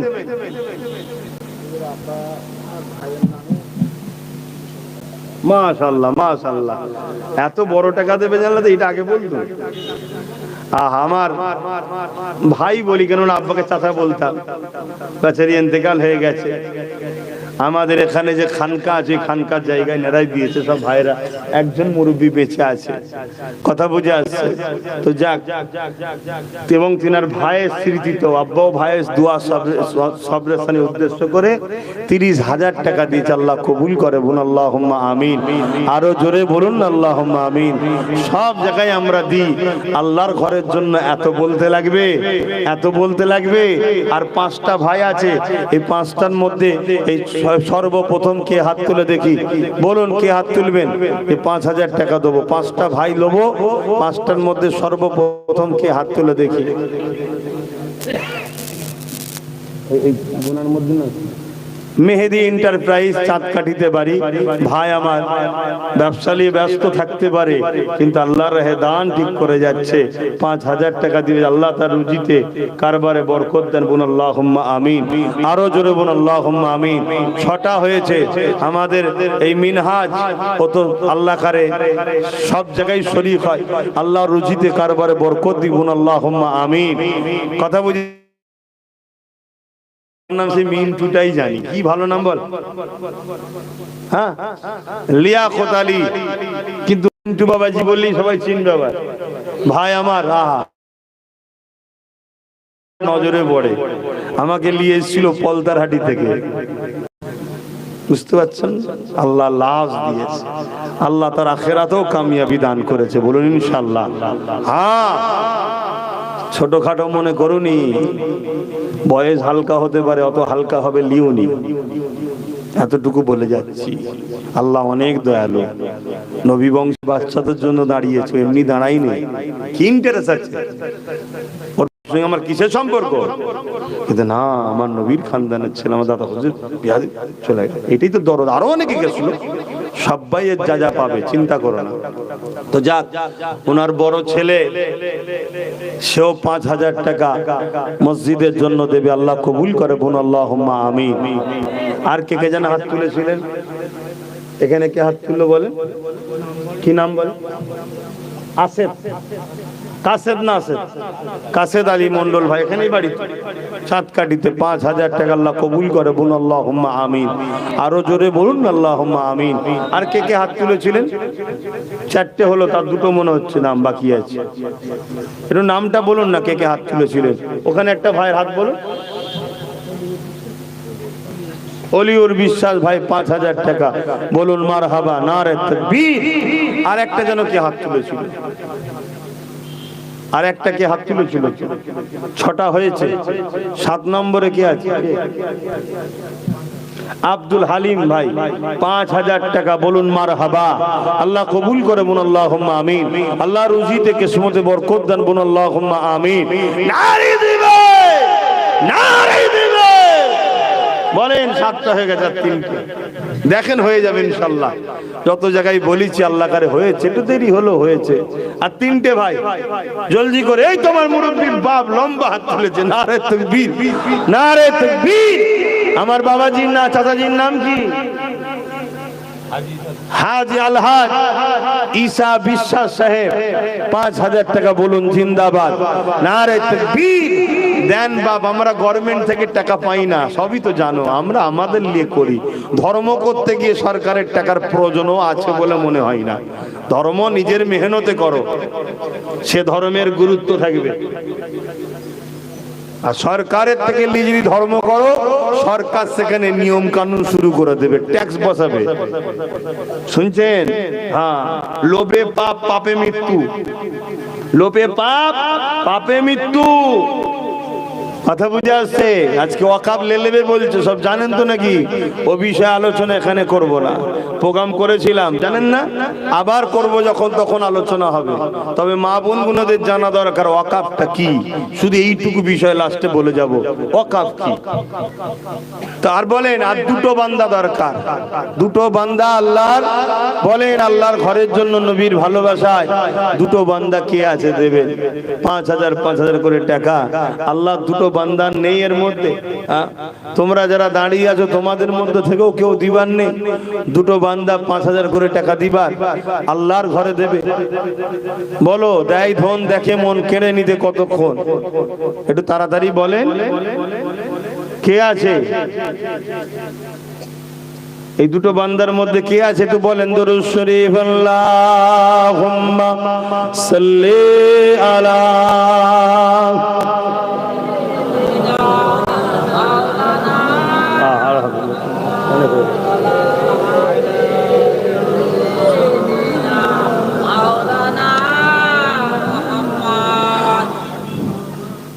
বলেন না ভাই, সময় হু করে চলে যাচ্ছে। আর 2টো বান্দা আল্লাহর কে কে আছে বলুন, যে 5,000 করে দিতে পারবেন? আমার মুরব্বী আব্বারা বলেন না, মাই মুরব্বীরা চলে গেছে, তাদের স্মরণে কে আছে? বড় আশা নিয়ে বলেছি ইনশাআল্লাহ, দেখা যাক।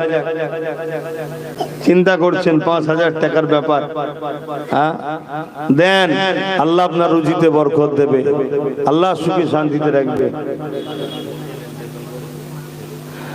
আমাদের মরহুম নূর আলী মন্ডল সাহেব ইন্তেকাল করেছেন, তিনার সবরে সানি উদ্দেশ্য করে তিনার সন্তান দেবে, আল্লাহ কবুল করে বলুন আল্লাহুম্মা আমিন। আরো জোরে বলুন আল্লাহুম্মা আমিন। নারী দিবে একটা শেষ বান্দা, আর একটা শেষ বান্দা 10টা হয়ে যাবে, দেখুন 9টা হয়ে গেছে। আর একটা শেষ বান্দা কি আছে? 5,000 টাকা দেবেন, দ্বীন ইসলামের খাতিরে মহব্বতে মসজিদের জন্য দেন। একটা বান্দা নেই আর 5,000 টাকা দিবার, আল্লাহ রুজিতে বরকত দেন। দেন তাড়াতাড়ি বলেন কে আছে?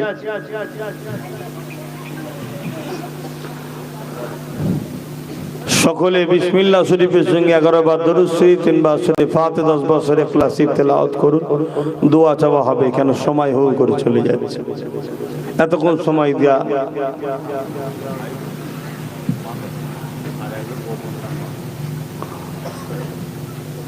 এর মধ্যে থেকে আর একটা বান্দা নেই 5,000 টাকা দিবার? কি গো দেখলেন? রয়েছে তো, কই মুখটা একটু দেখি না। ও আচ্ছা,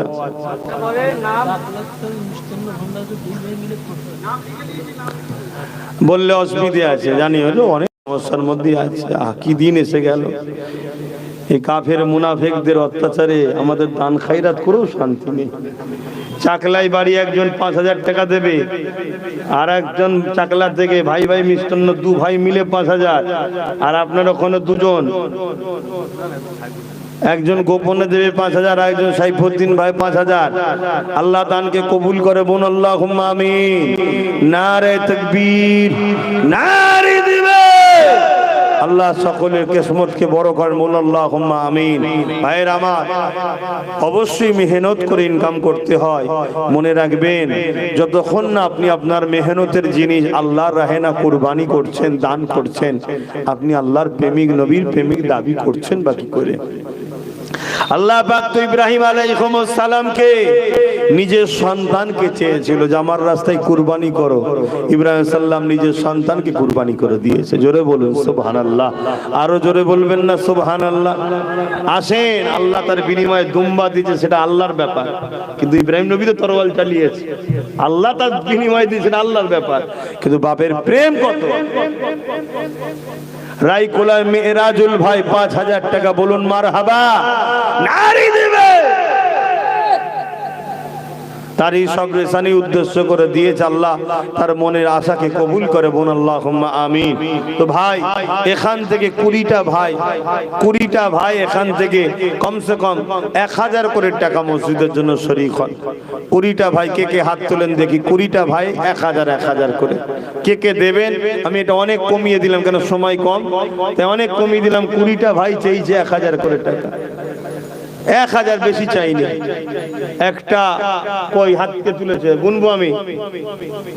2টো, 3টে, 4টে, 5টা, 6টা, 7টা, 8টা, আর কই 1,000 কোটি টাকা বলেছি। আব্বা কত? নগদ 2,000 টাকা আমার আব্বা মসজিদের জন্য দিল। আল্লাহ কবুল করে, বোন আল্লাহুম্মা আমিন। তো যদি এরকম নগদ নিয়ে এসে থাকেন মসজিদে দিবার জন্য, দেন। বলেন 8টা হয়েছে, সব নামগুলো লিখে নাও। 8টা হয়েছে। 20টা মানুষের কাছে আশা করলাম 1,000 করে টাকা, বেশি চাইনি। হ্যাঁ, এ কি কথা? দাও। আর কে আছে? 9 নম্বরে কে আছে? 1,000 টাকা দেবেন, হাত তোলেন। বলেন, ওই দেখুন দূরে 9, 10, বলুন মারহাবা, নারে তাকবীর, নারে দিবে। আল্লাহ দাতাদের দানকে কবুল করে, বোন আল্লাহুম্মা আমিন। আরো জোরে বোন আল্লাহুম্মা আমিন। 10টা হয়ে গেছে, 20টা মানুষের কাছে আশা করি। আর 10টা মানুষ তাড়াতাড়ি তুলুন হাত, হয়ে এলেই আমি দোয়া করে দেবো। বলেন, আমাদের মৌলানা সাহেব ভাই আগে আলোচনা করছিলেন, কি নাম ভাই? আব্দুল সবুর ভাই। একজনের আম্মা ইন্তেকাল করে, সবরেছে উদ্দেশ্যে 1,000 টাকা। 11, 12টা হলো মৌলানা আব্দুল সবুর সাহেব, তিনি 1,000 দেবেন। আল্লাহ কবুল করে, বোন আল্লাহুম্মা আমিন। আপনি হাত তুলেছিলেন না এমনি? আচ্ছা, 13 জন হলো। না, এই তো অন্য টাকা, এটা 2,000 টাকা দিয়েছে। আল্লাহ কবুল করে, বোন আল্লাহুম্মা আমিন। এরম কেউ নগদ যদি দিতে থাকেন, দেন। ফের টুপিতে টাকা তুলেছে কেন? কি কথা? টুপি কি টাকা তোলার জিনিস? নবীর সুন্নাত। হ্যাঁ, খবরদার দ্বিতীয়বার কেউ ভুল করবেন না, টুপিতে টাকা তুলবেন না। কত আছে? হাত তুলেছিলেন? আচ্ছা, ঠিক আছে, হাত তুলেছিল 1,000, নগদ দিয়ে দিয়েছে। আল্লাহ কবুল করে, বোন আল্লাহুম্মা আমিন। বসেন।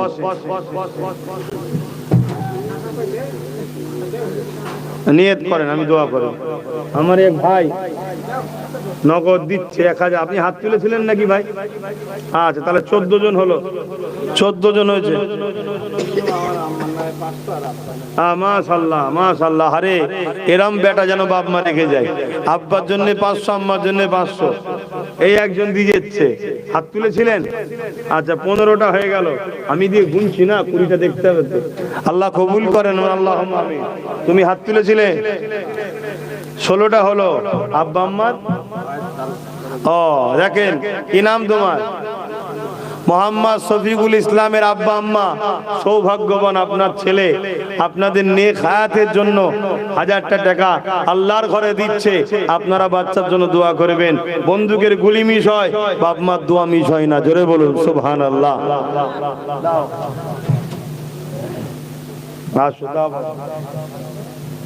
বসে তাহলে 16 জন হয়েছে, 4টে দরকার 1000। আপনি হাত তুলেছিলেন গোনার সময়, তাহলে 17টা হয়ে গেছে 1000, তাহলে 17টা হয়েছে। আর 3 জন 1000 করে টাকা। নতুন করে হাত তুলে বলেন না, 3টে ভাই 1000 করে টাকা দেবেন। আগে কি হাত তুলেছিল?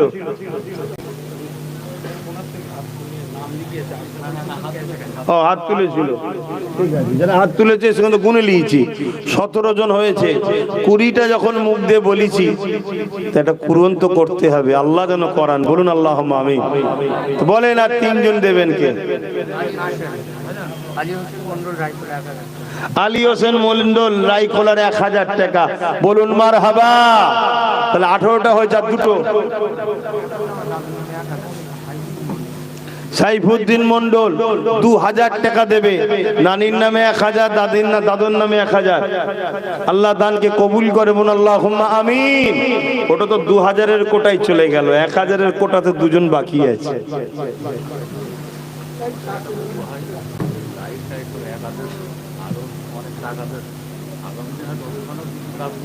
আচ্ছা বুবু, আচ্ছা আমাদের একজন মা, কথা বুঝে আসছে, এই মসজিদের অনেক লাইট টাইট দিয়েছে, হয়তো আগামী দিন উজুখানা করে দিতে পারে আল্লাহ চাইলে, বলুন ইনশাআল্লাহ। আল্লাহ যেন ওই মায়ের দুনিয়ায় যতদিন থাকার দিন আছে সুস্থ ভালো রাখেন, আখেরাতে যেন জান্নাতে উঁচু মাকাম উঁচু ঘর আল্লাহ দান করেন, বলুন আল্লাহুম্মা আমিন। আরো জোরে বলুন আল্লাহুম্মা আমিন। আর 2টো বান্দা রয়ে গেছে, 2 জন। এই 2 জনের মধ্যে প্রথমকে হাত তুলবেন, 1000 টাকা দেবেন। আরিফুল ভাই 1000, বলুন জিন্দাবাদ। আরো জোরে বলুন না জিন্দাবাদ। একজন শেষ আল্লাহর বান্দা, বলুন 1000 টাকা কে দেবেন? একসাথে 3টে উঠেছে, 1টা 2টো 3টে, বলুন মারহাবা। নারে তাকবীর, নারে দিবেন। আল্লাহ কবুল করেন। এখানে একজন রয়েছে, আল্লাহ কবুল করে, বলুন আল্লাহুম্মা আমিন। যারা দিবার নিয়ত করেছেন 5000 বলুন, আর 1000 বলুন। একটু নামটা লিখে নেন আর নিয়ত করুন। অন্তরের খবর কে জানে? আপনি কি জন্য দিচ্ছেন আল্লাহ জানে না? জানে না? আল্লাহ সব কবুল করবে, বলুন আল্লাহুম্মা আমিন। আসেন আর কথা